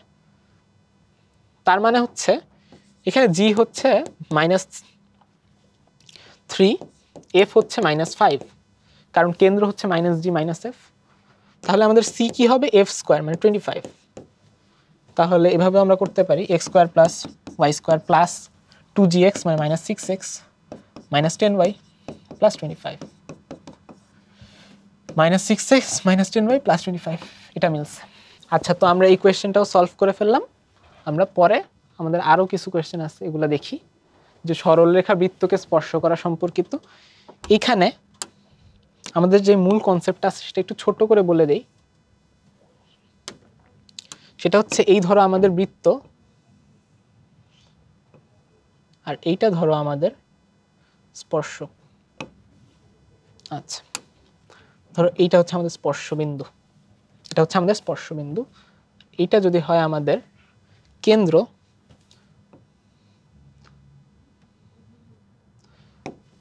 তাহলে এইটা হচ্ছে আমাদের এই যে ব্যাসার্ধ যেটা আমাদের আছে, এটা হবে স্পর্শকের উপর এই যে স্পর্শবিন্দুগামী ব্যাসার্ধ, এটা হচ্ছে লম্ব।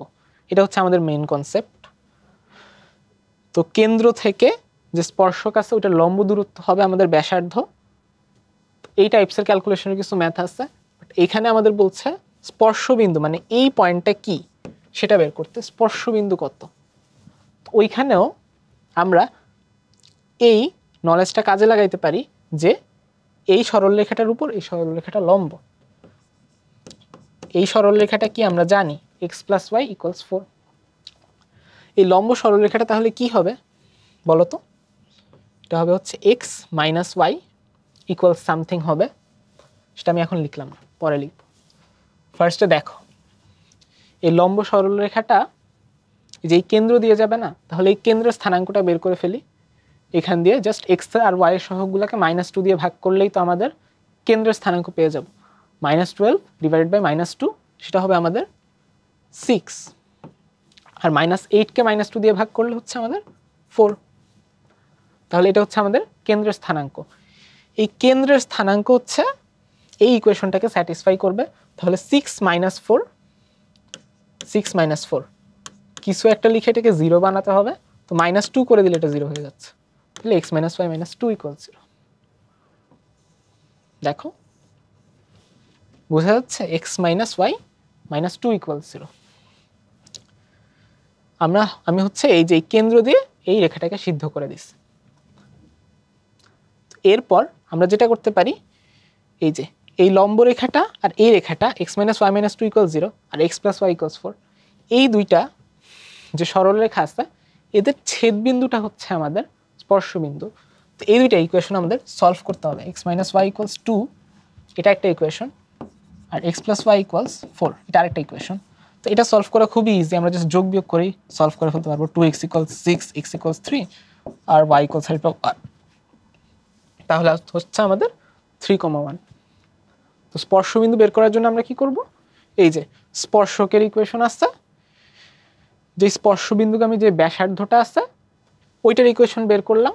তারপর এই যে এই দুইটা সলভ করলেই কিন্তু ছেদবিন্দু মানে স্পর্শবিন্দুর ইকুয়েশন, স্পর্শবিন্দুর স্থানাঙ্কটা চলে আসলো। তো এই কোয়েশ্চেনটা হয়ে গেল। তারপর আরো কোয়েশ্চেন আছে আমাদের, এটা হচ্ছে আমাদের রিটেন একটা কোয়েশ্চেন। এই যে দুইটা বৃত্ত দেয়া আছে, এই বৃত্ত দুইটা পরস্পরকে স্পর্শ করে এটা প্রমাণ করতে বলছে। তো এটা একটু ছবি আঁকলে বুঝতে সুবিধা হবে। এটা হচ্ছে আমাদের একটা বৃত্ত, কালারটা চেঞ্জ করি।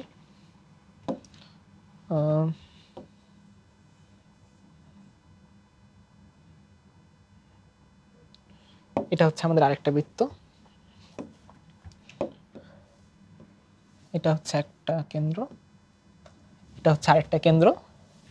ধরো এই কেন্দ্রটা হচ্ছে C1, এই কেন্দ্রটা ধরো C2। তাহলে আমরা এই দুইটাকে যোগ করে দিব। তো আমাদের যা যা জানতে চাওয়া হয়েছে সেটা হচ্ছে ফার্স্ট স্পর্শ করে এটা দেখাতে হবে। তো ওইটা আগে দেখাই, যদি এখানে স্পর্শ করে ওইভাবেই আমি এঁকেছি যাতে স্পর্শ করে। স্পর্শ করার শর্তটা কি, ফার্স্টে এই যে এইটুক, এটা হচ্ছে প্রথম বৃত্তের ব্যাসার্ধ R1, এইটুক এটা হচ্ছে দ্বিতীয় বৃত্তের ব্যাসার্ধ R2। তাহলে এই পুরাটা হচ্ছে C1 C2 মানে দুই কেন্দ্রের মধ্যবর্তী দূরত্ব। C1 C2 দুই কেন্দ্রের মধ্যবর্তী দূরত্ব হবে R1 + R2। এটা হইতে পারে, অথবা এখানে আরেকটা কেস আছে, সেটা হচ্ছে এরকম।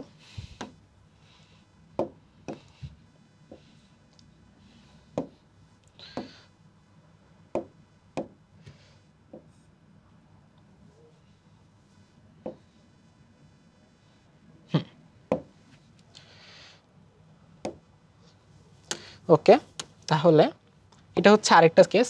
ওই এটাকে বলে হচ্ছে আমাদের বহিঃস্পর্শ, আর এটা হচ্ছে অন্তঃস্পর্শ। এটা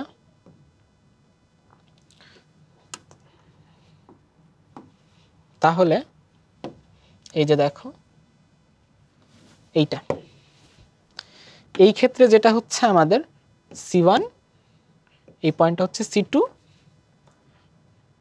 এই যে এই পুরাটুকু হচ্ছে আমাদের R1 বড় বৃত্তের ব্যাসার্ধ, আর এই যে এইটুক এটা হচ্ছে ছোট বৃত্তের ব্যাসার্ধ R2।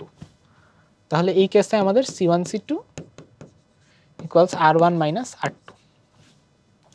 তো এই দুইটা কেস হতে পারে, তাহলে এই দুইটা কেসের যে কোনো একটা যদি আমরা দেখাতে পারি তার মানেই হচ্ছে আমরা এই যে এই দুইটা বৃত্ত পরস্পরকে স্পর্শ করে সেটা প্রমাণ হয়ে যাবে। তো ফার্স্টে দেখো এই যে এই বৃত্তের ইকুয়েশন থেকে কেন্দ্র বের করা খুবই ইজি, -4কে -2 দিয়ে ভাগ করার 2, 6কে -2 দিয়ে ভাগ করলাম -3। আর এই বৃত্তের যদি কেন্দ্রের স্থানাঙ্ক বের করি -10কে -2 দিয়ে ভাগ করলে 5, -6কে -2 দিয়ে ভাগ করলে 3। তাহলে আমাদের C1 C2 এটার ভ্যালু কত হবে?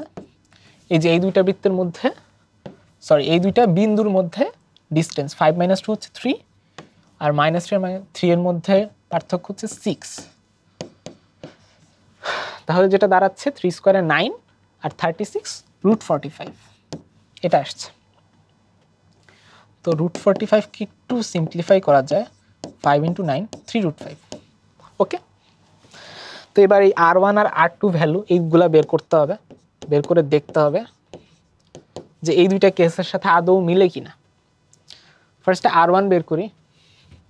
R1টা আগেই আমরা দেখছি R এর ভ্যালু কিভাবে বের করতে হয়, √g² + f² - c। এখানে g হচ্ছে -2, f হচ্ছে 3, c হচ্ছে 8। তো প্লাস মাইনাস অতটা ইম্পর্টেন্ট না, যেহেতু g² + f² - c করব। 2² + 3² মাইনাস এই যে c এর ভ্যালু হচ্ছে 8 -8। তাহলে এটা হচ্ছে যেটা 4 + 9 - 8, এটা হচ্ছে আমাদের √5। আর R2 যদি আমরা বের করি, R2 এ কি ছিল 5, 3 আর 14, তাহলে 5² + 3² - 14, এটা হচ্ছে আমাদের 25 + 9 মানে 34 - 14, এটা হচ্ছে √20। √20কে একটু সিম্পলিফাই করি, 5 × 4, তাহলে এটা হচ্ছে আমাদের 2√5। তাহলে দেখো আমাদের যেটা দেখাতে হবে C1 C2 ইকুয়ালস, খেয়াল করো 2√5 আর √5 এই দুইটাকে যোগ করলে 3√5 হচ্ছে, মানে C1 C2 সমান হচ্ছে R1 + R2 ইকুয়ালস 3√5। এইটা হচ্ছে আমরা দেখাই দিচ্ছি। সুতরাং মানে বৃত্ত দুইটা পরস্পর স্পর্শ করে। তো এত টাইম তো নাই আমাদের লেখার মতো, যে স্পর্শ করে এটা এইটুক লিখলেই হয়ে যাচ্ছে। তো দেখলাম আমরা স্পর্শ করার শর্ত অনুযায়ী ক্যালকুলেশন করে আমরা দেখালাম যে এই দুইটা বৃত্ত আসলেই পরস্পরকে স্পর্শ করে। তো একটা পার্ট গেল, এখানে আরেকটা পার্ট আছে, তো এখান দিয়ে একটু জায়গা করে নেই।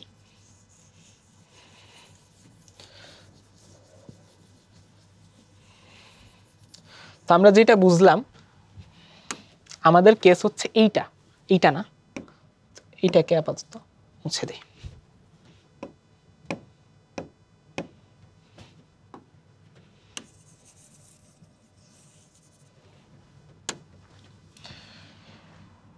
এবার আমাদের যেটা চাওয়া হয়েছে সেটা হচ্ছে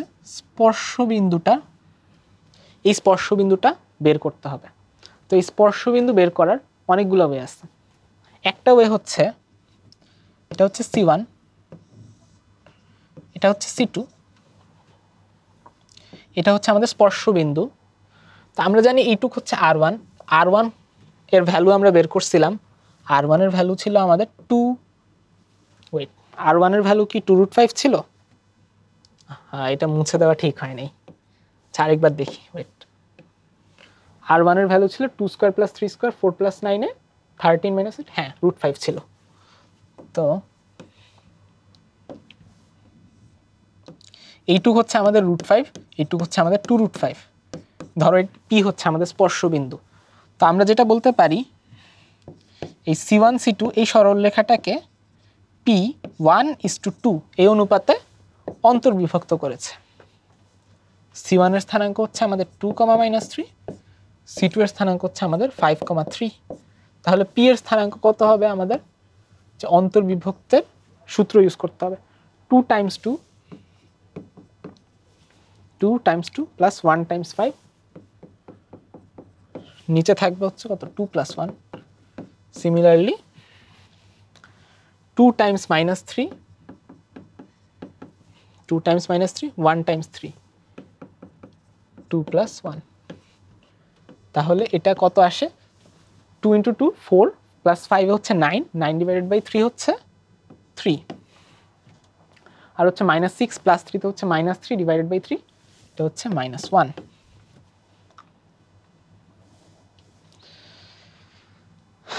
তাহলে এটা হচ্ছে আমাদের স্পর্শবিন্দু, এটা হচ্ছে আমাদের অ্যান্সার।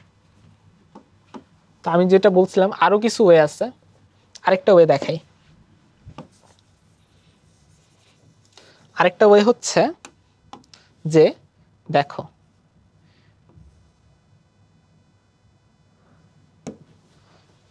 আমরা এই দুইটা বৃত্তকে একটা আরেকটা থেকে বিয়োগ করলে আমরা এই বৃত্ত দুইটার সাধারণ জ্যা পাই, তাই না?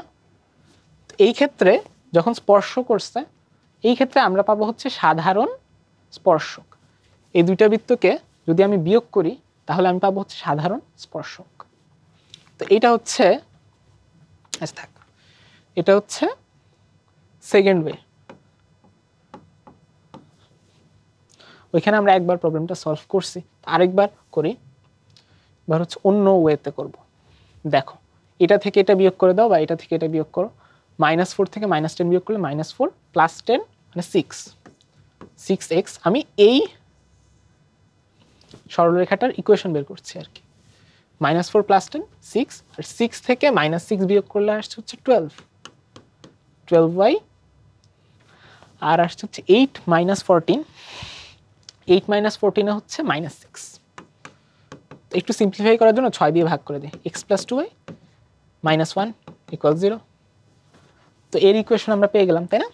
এবার আমরা C1 C2 এই রেখাটার ইকুয়েশন বের করে ফেলতে পারি।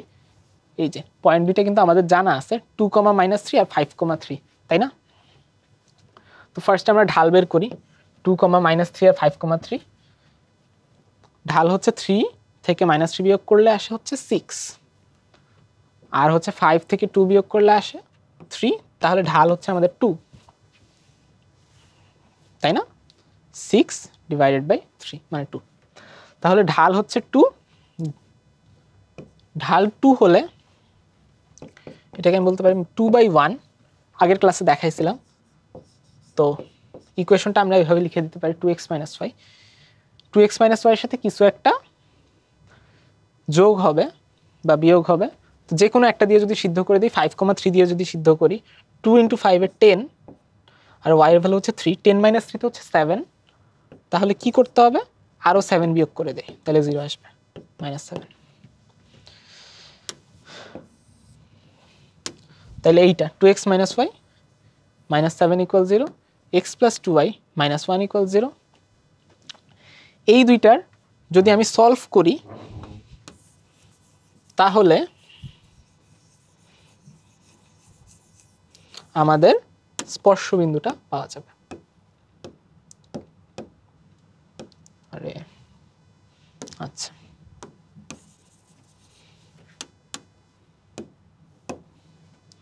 তাহলে এই দুইটাকে আমরা সলভ করে ফেলি। এটাকে 2 দিয়ে গুণ করি, 2x + 4y - 2 = 0। যে 1 নং ইকুয়েশনটাকে 2 দিয়ে গুণ করলাম, আর এটা হচ্ছে 2x - y -7 = 0। এবার যদি বিয়োগ করি তাহলে 4y - 5y থাকে -2 + 7, তাহলে +5 হয়ে যায়। দেখো তাহলে y = আসছে -1। y = -1 আসলে এটাতে বসাই দিই, y = -1। 2x -1 মানে +1 -7 = 0। তাহলে x এর ভ্যালু কত আসছে? 7 - 1 6, 6/2 3। মানে আরও একবার আমরা পাইলাম যে ভ্যালু হচ্ছে 3, -1। যেভাবে ইচ্ছা তুমি করতে পারো। তো বেসিক্যালি ক্যালকুলেটর থাকলে এইভাবে করাটা ইজি। কারণ এই যে দুইটা ইকুয়েশন খুব ইজিলি সলভ করা যায়। বাট হ্যান্ড ক্যালকুলেশন করতে গেলে তোমার এই বহির্বিভক্ত অন্তর্বিভক্ত করাটাই একটু ইজিয়ার হয়, কারণ একটু কম ক্যালকুলেশন করা লাগে ইকুয়েশন, নয়তো তোমার ইকুয়েশনগুলো সলভ করা লাগতেছে। তো যেভাবে তুমি কমফোর্টেবল ফিল করো। আরেকটা আছে বৃত্তের কোয়েশ্চেন, এটা হচ্ছে ধরো খুবই সিম্পল, পোলার কার্টেসিয়ান এরকম টাইপসের, বাট এটা অ্যাকচুয়ালি পোলার কার্টেসিয়ান না। এখানে হচ্ছে এক্স আর ওয়াইকে আমরা থিটা এর এক্স আর ওয়াইকে অন্য একটা ভ্যারিয়েবল থিটা এর মাধ্যমে প্রকাশ করছি। ওই ভ্যারিয়েবল দিয়ে আমরা প্রকাশ করে রাখছি এক্স আর ওয়াই এর ইকুয়েশনটা ডাইরেক্টলি দেই নাই, তো এক্স আর ওয়াই এর ইকুয়েশনটা বের করতে হবে। তো এইখানে একটা ট্রিক হচ্ছে যে তোমার যখন কস থিটা সাইন থিটা দেওয়া থাকবে তখন তোমার উদ্দেশ্য থাকবে অলওয়েজ এই যে কস square theta plus sign square theta যেভাবেই হোক এইটাকে নিয়ে আসা। কারণ আমার উদ্দেশ্য কি, থিটা কিন্তু আমার থাকতে পারবে না। আমাদের বৃত্তের ইকুয়েশন কীরকম, x square plus y square plus কিছু একটা এক্স প্লাস কিছু একটা ওয়াই প্লাস কিছু একটা থাকবে, তাই না? কিন্তু এখানে তো আমি থিটা রাখতে পারবো না, থিটাটাকে আমার এলিমিনেট করে দিতে হবে। থিটাটাকে কিভাবে এলিমিনেট করবো, এই যে দেখো থিটা থেকে আমি 1 বানায় ফেললাম। তো এটা করার জন্য দেখো খুবই ইজি, এখানে এ কস থিটা মাইনাস এ, তাহলে এক্স প্লাস এ ইকুয়ালস এ কস থিটা, তাই না? এটা একটা। আবার এখান থেকে বলতে পারি ওয়াই ইকুয়ালস এ সাইন থিটা প্লাস এ, তাহলে ওয়াই মাইনাস এ ইকুয়ালস এ সাইন থিটা। ঠিক আছে, এই যে দেখো 1 2, তাহলে 1 স্কোয়ার প্লাস 2 স্কোয়ার। এবার বুঝছো কেন 1 স্কোয়ার প্লাস 2 স্কোয়ার করলাম, কারণ এই যে কস থিটা সাইন থিটা থেকে কি করবো, কস square theta plus sign square theta equals 1 বানাবো, এই জন্য 1 স্কোয়ার প্লাস 2 স্কোয়ার করলাম। করলে যেটা হচ্ছে এটা হচ্ছে x plus a whole square y minus a whole square equals আসবে কি a square cos square theta plus a square sine square theta, সাথে একটা এ আছে ম্যাটার করে না, আমরা এ স্কোয়ারকে কমন নিলে কস square theta plus sign square theta equals 1 আসবে। তো দেখো আমাদের সুন্দর একটা বৃত্তের ইকুয়েশন চলে আসলো, x plus a whole square plus y minus a whole square, এটা ইকুয়ালস এ স্কোয়ার। তাইলে এই যে সব কিছুই আমাদের কার্টেসীয় সমীকরণ বের হয়ে গেছে। ব্যাসার্ধ কত হবে, এই যে দেখো এই যে কেন্দ্র ব্যাসার্ধের ফরম্যাটেই আমরা রাখছি, সো ব্যাসার্ধ বের করা ইজি এ। আর কেন্দ্রের স্থানাঙ্ক কি হবে, এই যে এখানে আছে এক্স প্লাস এ, তার মানে কেন্দ্রের স্থানাঙ্ক হচ্ছে মাইনাস এ কমা এ, কেন্দ্রের স্থানাঙ্ক হচ্ছে মাইনাস এ কমা এ, আর ব্যাসার্ধ হচ্ছে এ। কার্টেসীয় সমীকরণ আমরা বের করছি। তো এই কোয়েশ্চেনটা কমপ্লিট। তো আমাদের ম্যাথ এইটুকুই ছিল।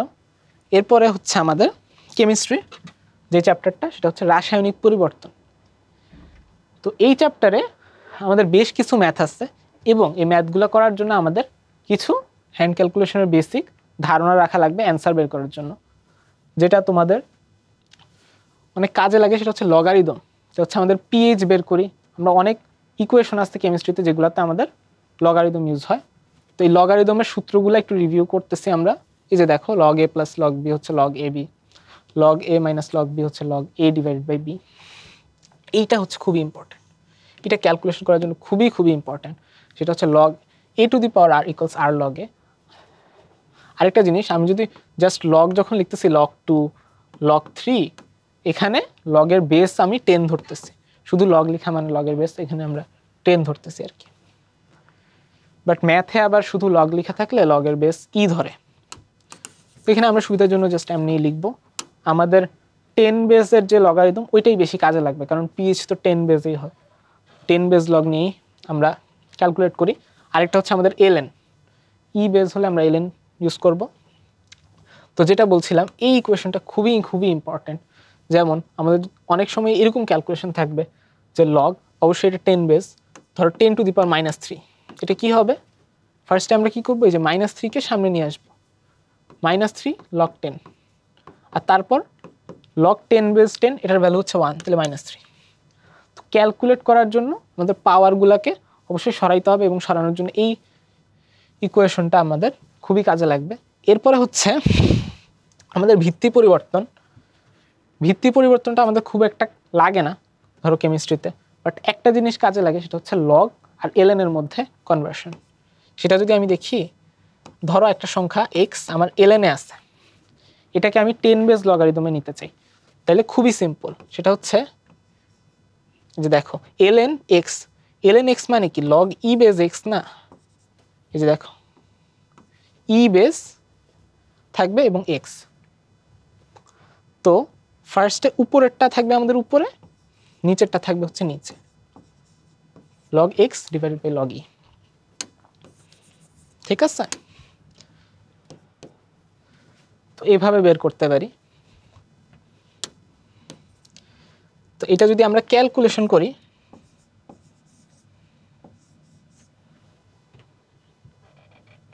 তখন আমাদের আসে হচ্ছে log x equals log e times ln of x।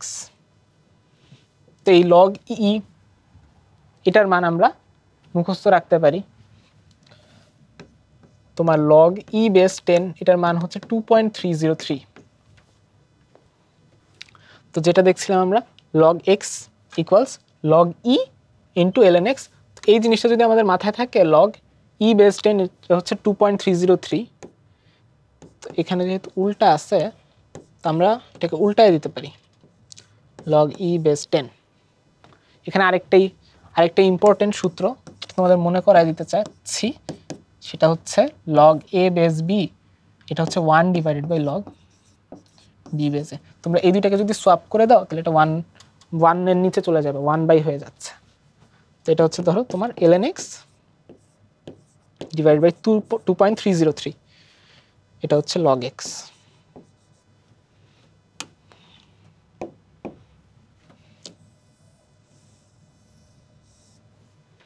ওকে, তো এই জিনিসটা আমাদের অনেক সময় কিন্তু ক্যালকুলেশনে ইউজ হয়। অনেক জায়গায় ln এবং log এর বিভিন্ন ধরনের ইকুয়েশন থাকে, ওইখানে ln থেকে log এ নিতে গেলে যেটা করে 2.303 দিয়ে ভাগ করে অনেক সময়। তো এটা ছিল এটা। এরপর যেটা আমাদের পিএইচ বের করার জন্য যে জিনিসটা আমাদের একটু লাগবে, সেটা হচ্ছে একটু মুখস্থ করা লাগবে এই জিনিসগুলো। তো ফার্স্টে আমরা কিন্তু জানি, আমরা বৈজ্ঞানিক ফর্মটা যে শিখছি ওটার সাথে কিন্তু লগারিদমের একটা ইম্পর্টেন্স আছে, সেটা হচ্ছে log a × 10⁻n। এরকম একটা বৈজ্ঞানিক সংখ্যা যদি থাকে, তাহলে দেখো এটাকে আমরা বলতে পারি log a plus log 10⁻n, তাই না? এই যে দেখো log a plus log 10⁻n, এটা কিভাবে লিখলাম? কারণ log a plus log b, এটা হচ্ছে log ab,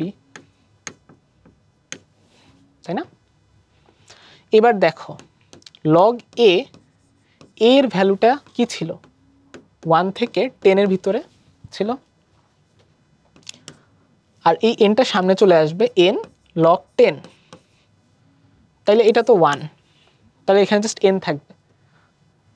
তো দেখো আমাদের log a মানে এক ডিজিটের সংখ্যাগুলোর লগ যদি আমরা মোটামুটি জানি, তাহলে কিন্তু আমরা যে কোনো এরকম সংখ্যার লগারিদম বের করাটা আমাদের জন্য অনেক ইজি হবে। তো যেহেতু আমাদের ক্যালকুলেটর নাই, এই কয়েকটা ভ্যালু আমাদের একটু মনে রাখতে হবে। সেটা হচ্ছে log 1 এ 0, এটা তো আমরা জানি, আর log 10 এ 1, এই দুইটা মুখস্থ রাখার কিছু নাই, এটা এমনিতেই আমরা জানি। তারপর একটু দেখো log 2 তে হচ্ছে 0.3, log 3 তে হচ্ছে 0.5, log 4 0.6, 0.7, 0.8, 0.85, 0.9, 0.951। তো এইভাবে জাস্ট এই ভ্যালুগুলো জাস্ট মনে রাখো, তাইলেই হয়ে যাচ্ছে। 0, 0.3, 0.5, 0.6, 0.7, 0.8, 0.85, 0.9, 0.951, এভাবে মনে রাখলে 1, 2, 3, 4, 5, 6, 7, 8, 9, 10। একটু কষ্ট করে মনে রাখলে তোমাদের পিএইচ বের করতে পারবা হ্যান্ড ক্যালকুলেশন করে। 1 এর চেয়ে ছোট সংখ্যা যেগুলো আছে ওগুলোর লগ নিলে কিন্তু নেগেটিভ ভ্যালু আসবে। তো এই আর কি। তো এবার আমরা ম্যাথমেটিক্যাল জিনিসে চলে যাই। ফার্স্ট অঙ্কটা হচ্ছে আমাদের কেপি কেসি এর সাম্য ধ্রুবক, 25 ডিগ্রি সেলসিয়াস টেম্পারেচার একটা রাসায়নিক বিক্রিয়া দেওয়া আছে, এটার কেপি দেওয়া আছে, ইনটু উপর আংশিক চাপ দেওয়া আছে। আংশিক চাপ আর কেপি ওই রিলেটেড ইকুয়েশন থেকে। তো এই বিক্রিয়ার যদি আমরা কেপি লিখি, কেপি ইকুয়ালস কি হবে? NO2 এর আংশিক চাপ এর স্কোয়ার, নিচে থাকবে N2O4 এর আংশিক চাপ। তো কেপি ভ্যালুটা হচ্ছে 0.008, N2O4 এর আংশিক চাপ হচ্ছে 0.8, আর NO2 এর আংশিক চাপ ওইটাই আমার কাছে চাইছে। তো এটাকে আমি যদি x ধরে নেই, x স্কোয়ার, x এর ভ্যালুটাই আমাদের বের করতে হবে, তাই না? এবার দেখো এই যে অনেকগুলো পয়েন্ট চলে আসছে। তো এখন আমাদের বৈজ্ঞানিক সংখ্যায় যদি এটাকে কনভার্ট করে নিতে পারি তাহলে ইজি হয়। এই যে 8 এর সামনে কয়টা জিরো আছে? 2টা জিরো, তাহলে 10 এর পাওয়ার কত হবে? -3। এটার সাথে এই যে এই 0.8 গুণ করছি না, তাহলে 8 × 10⁻⁻1 হয়ে যাচ্ছে। এই যে 8 এর আগে কোনো জিরো নাই, মানে জিরোটা জিরো আছে, তাহলে এক বেশি মানে -1। তাহলে x স্কোয়ার ইকুয়ালস কি হচ্ছে আমাদের? 64 × 10⁻⁻4। এটা এভাবেই থাক আপাতত। তো এটাকে যদি আমি রুট করি, 64কে রুট করতে আমার সুবিধা হবে, এই জন্য এভাবে রাখছি। দেখো 64কে রুট করলে আসছে 8, আর 10⁻⁻4 এটাকে রুট করলে কত হবে? 10⁻², তাই না? এই যে দেখো 10⁻⁻4 এটাকে যদি রুট করো মানে টু দি পাওয়ার হাফ নাও, তাহলে কি হয়? 10⁻⁻4/2 মানে 10⁻²। ঠিক আছে, একটু মনে করাই দিলাম এই জিনিসটা। তাহলে x = 8 × 10⁻², একক হবে অ্যাটম। এই যে হয়ে গেল, সরি অ্যাটম না, অ্যাটমসফিয়ারিক প্রেসার আর কি। আচ্ছা, পরের কোয়েশ্চেনটা দেখি। 27°C তাপমাত্রায় A2B একটা বিক্রিয়া দেওয়া আছে, কেপি এর মান দেওয়া আছে, কেসি এর মান। এবার কেপি কেসি এর সম্পর্ক এটা কিন্তু অনেক ইম্পর্টেন্ট। কেপি = কেসি × RT⁴n। এখন ∆n-টা কি? ∆n হচ্ছে উৎপাদের মূল সংখ্যা মাইনাস বিক্রিয়কের মূল সংখ্যা। ওকে, উৎপাদের মূল সংখ্যা ডিভাইড মাইনাস বিক্রিয়কের মূল সংখ্যা। এখানে দেখো ∆n = 1, এই যে 2 - 1। তাহলে দেখো কেপি দেওয়া আছে, কেসি এর মান বের করতে বলছে, তাই না? তাইলে কেসি = কেপি / RT⁴n। ∆n এর ভ্যালু আমরা অলরেডি বের করছি 1, আর টি এর ভ্যালু আমরা বসাবো। বাট একটা জিনিস একটু খেয়াল করতে হবে, এখানে একক নিয়ে একটু ঝামেলা আছে। আমরা কেপি কেসতে ইউজুয়ালি এটিএম একক ইউজ করি, তো এখানে দিচ্ছে কিন্তু প্যাসকেল, আবার চাইছে হচ্ছে মোল পার মিটার কিউব। দেখো মিটার, প্যাসকেল এগুলা কি এমকেএস, তাই না? MKS unit. তাহলে আমরা যে আর ইউজ করব, আর ইকুয়ালস আমরা কি 0.082 লিটার অ্যাটমসফিয়ার পার মোল পার কেলভিন এটা ইউজ করব, নাকি আর ইকুয়ালস 8.314 জুল পার মোল পার কেলভিন এটা ইউজ করব? আমাদের এটা ইউজ করতে হবে, কারণ এটা হচ্ছে আমাদের এমকেএস। বুঝতে পারা গেছে? এখানে লিটার, এখানে যদি অ্যাটমসফিয়ার, এভাবে যদি এককগুলো দেওয়া থাকতো তখন আমরা এটা ইউজ করতাম 0.082। এখানে যেহেতু প্যাসকেল মিটার কিউব দেওয়া আছে, এটা একটু আনইউজুয়াল, বাট এখানে আমাদের 8.314 ইউজ করতে হবে। ম্যাক্সিমাম টাইমে আমরা এটাই ইউজ করতাম, বাট এখানে একটু ডিফারেন্ট আছে। তাইলে আমরা জাস্ট ভ্যালুগুলো এখন বসায় ক্যালকুলেশন করব। এই যে দেখো কেপি 8.314 × 10², আর RT ∆n এর ভ্যালু যেহেতু 1, তাহলে জাস্ট RT আর ইন্টু টি। টি কত হচ্ছে? 273 + 27 মানে 300 কেলভিন। দেখো কাটা কাটা কাটা গেল। দেখো 10² 300-কে কিভাবে লেখা যায়? 3 × 10⁻, এই যে 3 এর পর দুইটা সংখ্যা আছে মানে 10²। 10² কাটা 1/3। ওকে, তাহলে 1/3 আসলো আমাদের কেসি এর মান। পরের কোয়েশ্চেনটা দেখি। 30°C তাপমাত্রায় একটা বিক্রিয়া দেওয়া আছে, এর 20% বিয়োজিত হয়ে সাম্যাবস্থা 1.5 অ্যাটমসফিয়ার চাপ সৃষ্টি করে, কেপি এর মান বের করতে হবে। তো আমরা সাম্যাবস্থার ম্যাথগুলো যেভাবে করি এটাও ওইভাবেই হবে। তো আমরা সাধারণত মূল সংখ্যা দিয়ে ম্যাথ করি। তো যেহেতু মূল সংখ্যা হচ্ছে চাপের সমানুপাতিক, মানে আংশিক চাপের সমানুপাতিক, আংশিক চাপ যদি আমি বলি পি, আংশিক চাপকে যদি আমি পি বলি, তাহলে হচ্ছে P A = NA × P total. তাহলে দেখো কোনো একটা গ্যাস এর আংশিক চাপ কিন্তু মূল সংখ্যার সমানুপাতিক, কাজেই আমরা মূল সংখ্যার জায়গায় যদি এখানে চাপ নিয়েও ক্যালকুলেট করি তাহলেও কিন্তু কোনো সমস্যা হবে না। এখানে আমরা চাপ নিয়ে ক্যালকুলেট করব, তাহলে আমাদের জন্য সুবিধা হবে, কারণ এখানে মূল সংখ্যা না আমার সাম্যাবস্থায় চাপ দেওয়া আছে। ধরে নিই এটা হচ্ছে এক্স অ্যাটমসফিয়ারিক চাপ ছিল, একদম শুরুতে শুধু এ ছিল, বিও ছিল না, সিও ছিল না। এর 20% বিয়োজিত হয়েছে, মানে এক্স এর 20% মানে কত? এক্স ইন্টু 20/100 মানে হচ্ছে তোমার 0.2x, তাই না? তাহলে এই যে 0.2x পরিমাণ বিয়োজিত হইল। ওকে, 0.2x পরিমাণ বিয়োজিত হয়ে এই যে বি তৈরি হয়েছে 0.2x পরিমাণ, সি তৈরি হয়েছে 0.2x পরিমাণ। x মাইনাস 0.2x এটা হচ্ছে 0.8x। তো এখানে আমাদের এটা হচ্ছে আমাদের সাম্যাবস্থায় এই অবস্থা। টোটাল চাপ হচ্ছে 1.5 atmosphere, 0.8 plus 0.2 plus 0.2 into x, এই সবগুলোকে যোগ করে দিলাম আর কি। টোটাল প্রেশার হচ্ছে কত? 1.5,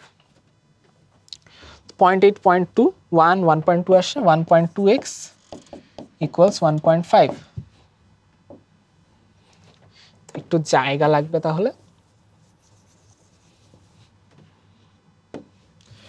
x এর ভ্যালু হচ্ছে আমাদের 1.5 ডিভাইড বাই 1.2। হিসাবের সুবিধার জন্য উপরে নিচে 10 দিয়ে গুণ করে নেই, তাহলে দশমিকগুলো চলে যাবে। 15/12, এবার খুব ইজি হয়ে গেছে। এই যে দেখো 3 দিয়ে ভাগ যায় 5, 4, তাহলে আসতেছে হচ্ছে আমাদের 5/4ই থাকুক, এটা নিয়ে আমাদের আরও ক্যালকুলেশন আছে। এবার 5/4, তাহলে এই যে এটার ভ্যালু আমরা বের করি 0.8x, 0.8 টাইমস 5/4, এটার মানে কি?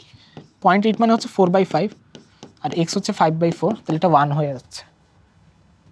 ঠিক আছে, তাহলে আমরা পাচ্ছি হচ্ছে PA ইকুয়ালস 1।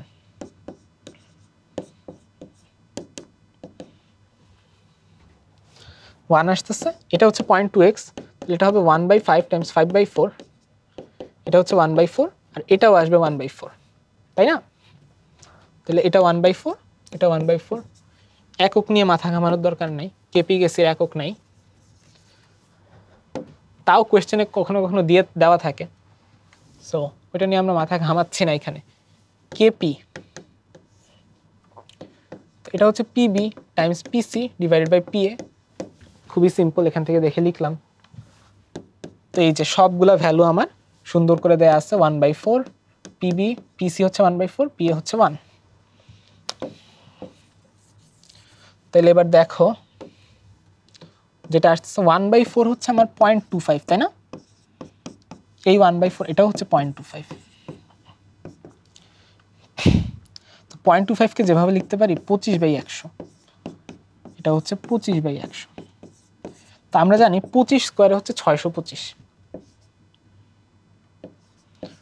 আর নিচে হচ্ছে 10 স্কোয়ার আর 10 স্কোয়ার, এই দুটো মিলে হচ্ছে 10⁴। তাইলে আমাদের অ্যান্সার কত আসছে? 625 ইন্টু 10⁻⁻4। 625 কে আমরা লিখতে পারি 6.25 ইন্টু, এই যে 6 এর পরে কয়টা সংখ্যা আছে? 2টা, তাহলে 10 স্কোয়ার ইন্টু 10⁻⁻4, তাহলে কত আসতেছে আমাদের? 6.25 ইন্টু 10⁻⁻2 আসে। ওকে, 6.25 ইন্টু 10⁻⁻2, এটা হচ্ছে আমাদের অ্যান্সার। এরপরে যে আমরা লগারিদম অলরেডি দেখে আসছি, তো পিএইচ পিওএইচ এই সংক্রান্ত হ্যান্ড ক্যালকুলেশন এখন আমাদের করা ইজি হবে। ফার্স্টে পিওএইচ দেয়া আছে H3O+ এর ঘনমাত্রা, H3O+ মানে H+ সেম জিনিস, H+ এর ঘনমাত্রা আর H3O+ এর ঘনমাত্রা সেম। তো পিওএইচ মানে হচ্ছে আমার মাইনাস লগ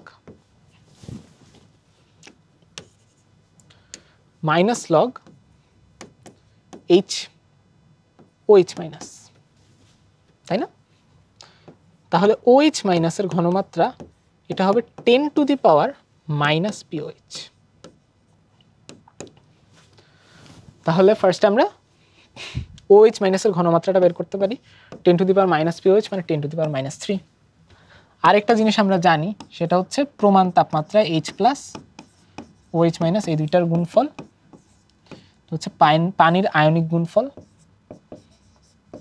তাহলে H প্লাস কত হচ্ছে 10 to the power -14 divide by OH minus মানে 10 টু দি পাওয়ার -3, মানে 10 টু দি পাওয়ার -14 থেকে -3 বিয়োগ করতে হবে। দেখো তাহলে কত আসতেছে 10 টু দি পাওয়ার -11। তাহলে দেখো এই যে H3O প্লাসের মোলার ঘনমাত্রা 10 টু দি পাওয়ার -11। পরের কোয়েশ্চেনটা দেখি। এই যে আমাদের পিএইচ বের করতে দিচ্ছে। অ্যাকচুয়ালি Na2CO3 কিন্তু ক্ষারীয়, এটা কি করবে দুইটা OH মাইনাস দিবে। তো ফার্স্টে আমরা OH মাইনাসের ঘনমাত্রা দেখি। OH মাইনাসের ঘনমাত্রা হবে 2 × 0.125 মানে 0.25 আসতেছে, তাই না? এত হবে। তাইলে আমরা POH বাইর করতে পারি সহজেই, মাইনাস লগ 0.25। এই যে দেখো মাইনাস লগ 0.25, এই ভ্যালুটা আমার কত আসবে? এটা যদি আমি চিন্তা করি 2.5 টাইমস 10 টু দি পাওয়ার -1, তাই না? 2 এর আগে 0টা শূন্য ছিল, তাহলে যে -1 মানে 0 + 1 মানে -1 আসতেছে। ফার্স্টে দেখো মাইনাস লগ 2.5 এটা আসলো, আর মাইনাস লগ 10⁻1 এটা আসলো। তাইলে এই জিনিসটার ভ্যালু কত? ফার্স্ট কথা হচ্ছে লগ 2.5 এটার ভ্যালু কত? লগ 2.5 এর ভ্যালু হচ্ছে, আমার লগ 2 এর ভ্যালু ছিল কত? 0.3, লগ 3 এর ভ্যালু ছিল আমার 0.5, তাই না? যে দেখো ঠিক আছে, এটা মনে রাখতে হবে অবশ্যই। লগ 2 এর ভ্যালু 0.3 ছিল, লগ 3 এর ভ্যালু 0.5 ছিল। তাহলে লগ 2.5 এর ভ্যালু আমরা অ্যাপ্রক্সিমেটলি 0.4 ধরে নেই, তাই না?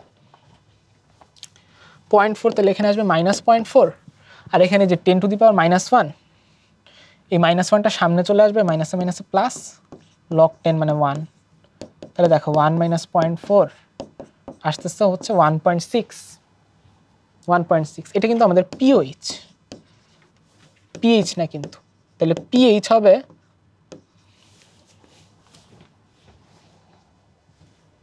ওয়েট 1.6 না, 1 - 0.4 এটা হচ্ছে 0.6। আচ্ছা, তাহলে এই যে অপশনে কিন্তু 0.6 ছিল, কিন্তু আমাদের কিন্তু পিওএইচ না, আমাদের পিএইচ বের করতে হবে। 14 - 0.6, কারণ আমরা জানি পিএইচ প্লাস পিওএইচ এটা হচ্ছে 14, তাহলে এটা আসছে হচ্ছে আমাদের 13.4। তাহলে এই যে এটা হচ্ছে আমাদের অ্যান্সার। তো এটাই হচ্ছে মোটামুটি তোমার পিএইচ পিওএইচ রিলেটেড মোটামুটি সবচেয়ে কঠিন হইলে এরকম ম্যাথই আসতে পারে। তারপর আরেকটা আছে আমাদের অসওয়াল্ডের লঘুকরণ সূত্র, যেটা আছে সেটা হচ্ছে আমাদের KA = α²c। আমি সংক্ষেপে একটু বলতেছি, এটা হচ্ছে আমাদের অসওয়াল্ডের লঘুকরণ সূত্র থেকে এটা আসতেছে। তো যে কোনো একটা লঘু অ্যাসিড যদি হয় বা লঘু অ্যাসিড যদি হয় এবং সেটা যদি এক ক্ষারকীয় অ্যাসিড হয়, তাহলে আমরা শর্টকাট যেটা জানি সেটা হচ্ছে H+, এটা হবে √Ka × C। কেন? কারণ ধরো CH3COH, এখান থেকে ধরো H+ হবে, আরেকটা CH3CO- এটা হবে। ধরো এটা C ছিল, এটা শুরুতে ছিল না, পরে এটা হচ্ছে আলফা হচ্ছে আমাদের বিয়োজন মাত্রা, C - αC হইলে এটা তৈরি হবে α C পরিমাণ, এটা তৈরি হবে α C পরিমাণ। তাহলে আমাদের H+ এর ঘনমাত্রাটা হচ্ছে α C। তো α C এর ভ্যালুটা কি? আলফা সি মানে হচ্ছে, এখান থেকে যদি দেখো আলফা মানে হচ্ছে √Ka / C × C। তাহলে এটাকে ক্যালকুলেশন করলে এই যে দেখো সিটাকে যদি ভিতরে নিয়ে আসো, তাহলে যে এটা C² হয়ে যাবে, যে সিটাকে রুটের ভিতরে নিয়ে আসলে C², নিচে C থাকে, তাহলে √Ka × C। জাস্ট দেখাইলাম, এটা আমরা মাথায় রাখতে পারি যে H+ হচ্ছে √Ka × C। তাহলে এটা যদি আমাদের মাথায় থাকে, তাহলে আমরা পিএইচ তো ডাইরেক্ট লিখে দিতে পারি, -log of H+, এটা হচ্ছে -log of √Ka × C। তাহলে -log of Ka, এটা দেয়া আছে 1. একটু একটু ইয়াস, এটা হচ্ছে আমাদের, এটা হবে 1.8 ইন্টু 10⁻⁻5 হবে। দেখো 1.8 ইন্টু 10⁻⁻5 আর ঘনমাত্রা হচ্ছে 0.1। এবার দেখো রুটটাকে আমি এভাবে লিখলাম হাফ। রুট করতে যাওয়াটা বুদ্ধিমানের কাজ হবে না, যেহেতু লগ আছে আমরা পাওয়ারটাকে সামনে নিয়ে আসতে পারি, মাইনাস হাফ। দেখো লগ 1.8 10⁻⁻5 আছে, আর 0.1 মানে হচ্ছে তোমার 10⁻⁻1। তাহলে দেখো মাইনাস হাফ, ভিতরে আমি এটাকে ভেঙে দিই, লগ 1.8 থাকে আর থাকে হচ্ছে লগ অফ 10⁻⁻5 10⁻⁻1, এটা মিলে হচ্ছে 10⁻⁻6।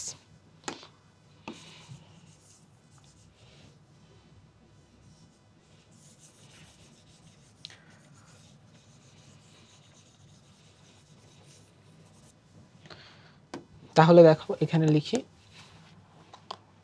দেখো লগ 1.8 এটার ভ্যালু তো আমরা জানি না অবশ্যই, তো এটাকে জাস্ট লগ 2 এর কাছাকাছি হবে। লগ 2 এর ভ্যালু ছিল 0.3, ঠিক আছে, 2 এর বেশি কাছাকাছি, তো আমরা 0.3 ধরে নিই। লগ 1.8 এটাকে ধরছি 0.3, আর এই যে 10⁻⁻6 এটার ক্যালকুলেশন আমরা অনেকবার দেখছি। এই যে দেখো -6টা সামনে চলে আসবে, -6 লগ 10, আর এটার ভ্যালু হচ্ছে 1, তাহলে -6 টাইমস 1 -6।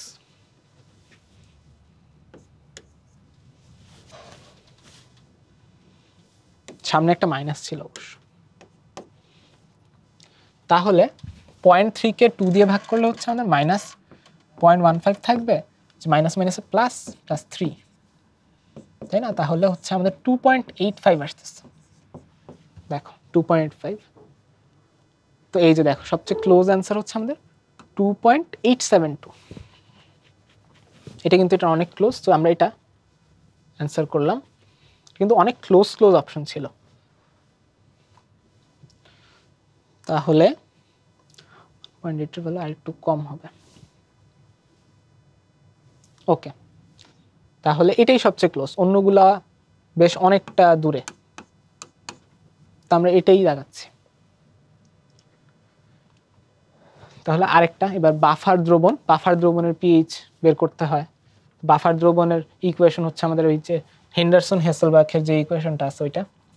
বাফার দ্রবণের pH pK plus log of acid, আর উপরে হচ্ছে কনজুগেট বেস আর কি, সল্ট, এটা সহজ ভাষায় আমরা এবার লিখি আর কি। তাহলে পিএইচ, পিকে দেয়া আছে ডাইরেক্ট 4.8 প্লাস লগ, এটা হচ্ছে তোমার যেহেতু মনোবেসিক অ্যাসিড, তাহলে এই যে এটাই নিতে পারি। এখানে ঘনমাত্রার জায়গায় আমরা কিন্তু জাস্ট মূল সংখ্যাও বসাইতে পারি, হয় মূল সংখ্যাও বসাতে পারি অথবা ঘনমাত্রা বসাতে পারি। বাফার দ্রবণের পিএইচ কিন্তু আয়তনের উপর ডিপেন্ড করে না, সো মূল সংখ্যা অথবা ঘনমাত্রা যে কোনোটাই বসানো যায়, বাট দুইটা সেম বসাইতে হবে। এখানে মূল সংখ্যা, এখানে ঘনমাত্রা বসালে কিন্তু হবে না। ফার্স্টে অ্যাসিড থাকবে নিচে, তাহলে 2 মোল আছে অ্যাসিড, 0.02 মোল হচ্ছে সোডিয়াম লবণ, 0.02 মোল সোডিয়াম লবণ থেকে 0.02 মোল কনজুগেট বেস উৎপন্ন হবে। তো এই যে ইকুয়েশনে যদি বসায় দেই, তাহলে দেখো এটা ক্যালকুলেশন করতে একটু কষ্ট হচ্ছে, তাই না? 0.02/2 এটা হচ্ছে 0.01। এই যে দেখো এবার এটাকে আমরা 1 এর সামনে 0 আছে আমার একটা, তাইলে 10 এর সূচক হবে আমাদের -1 + 1 -2, তাইলে 4.8 প্লাস, দেখো 1 দিয়ে তো কিছুই হবে না, লগ 10, এই যে -2টা সামনে নিয়ে আসলাম, লগ 10 চলে আসলো।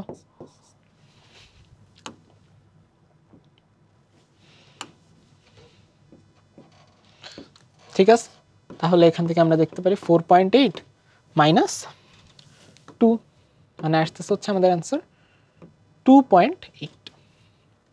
0.01 10⁻²-2 তাহলে আমাদের অ্যান্সার আসতেছে 2.8। এটা হচ্ছে আমাদের বাফার দ্রবণের পিএইচ।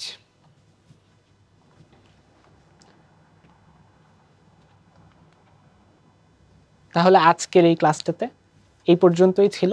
আশা করি তোমরা এই ক্লাসটি করে উপকৃত হতে পেরেছো।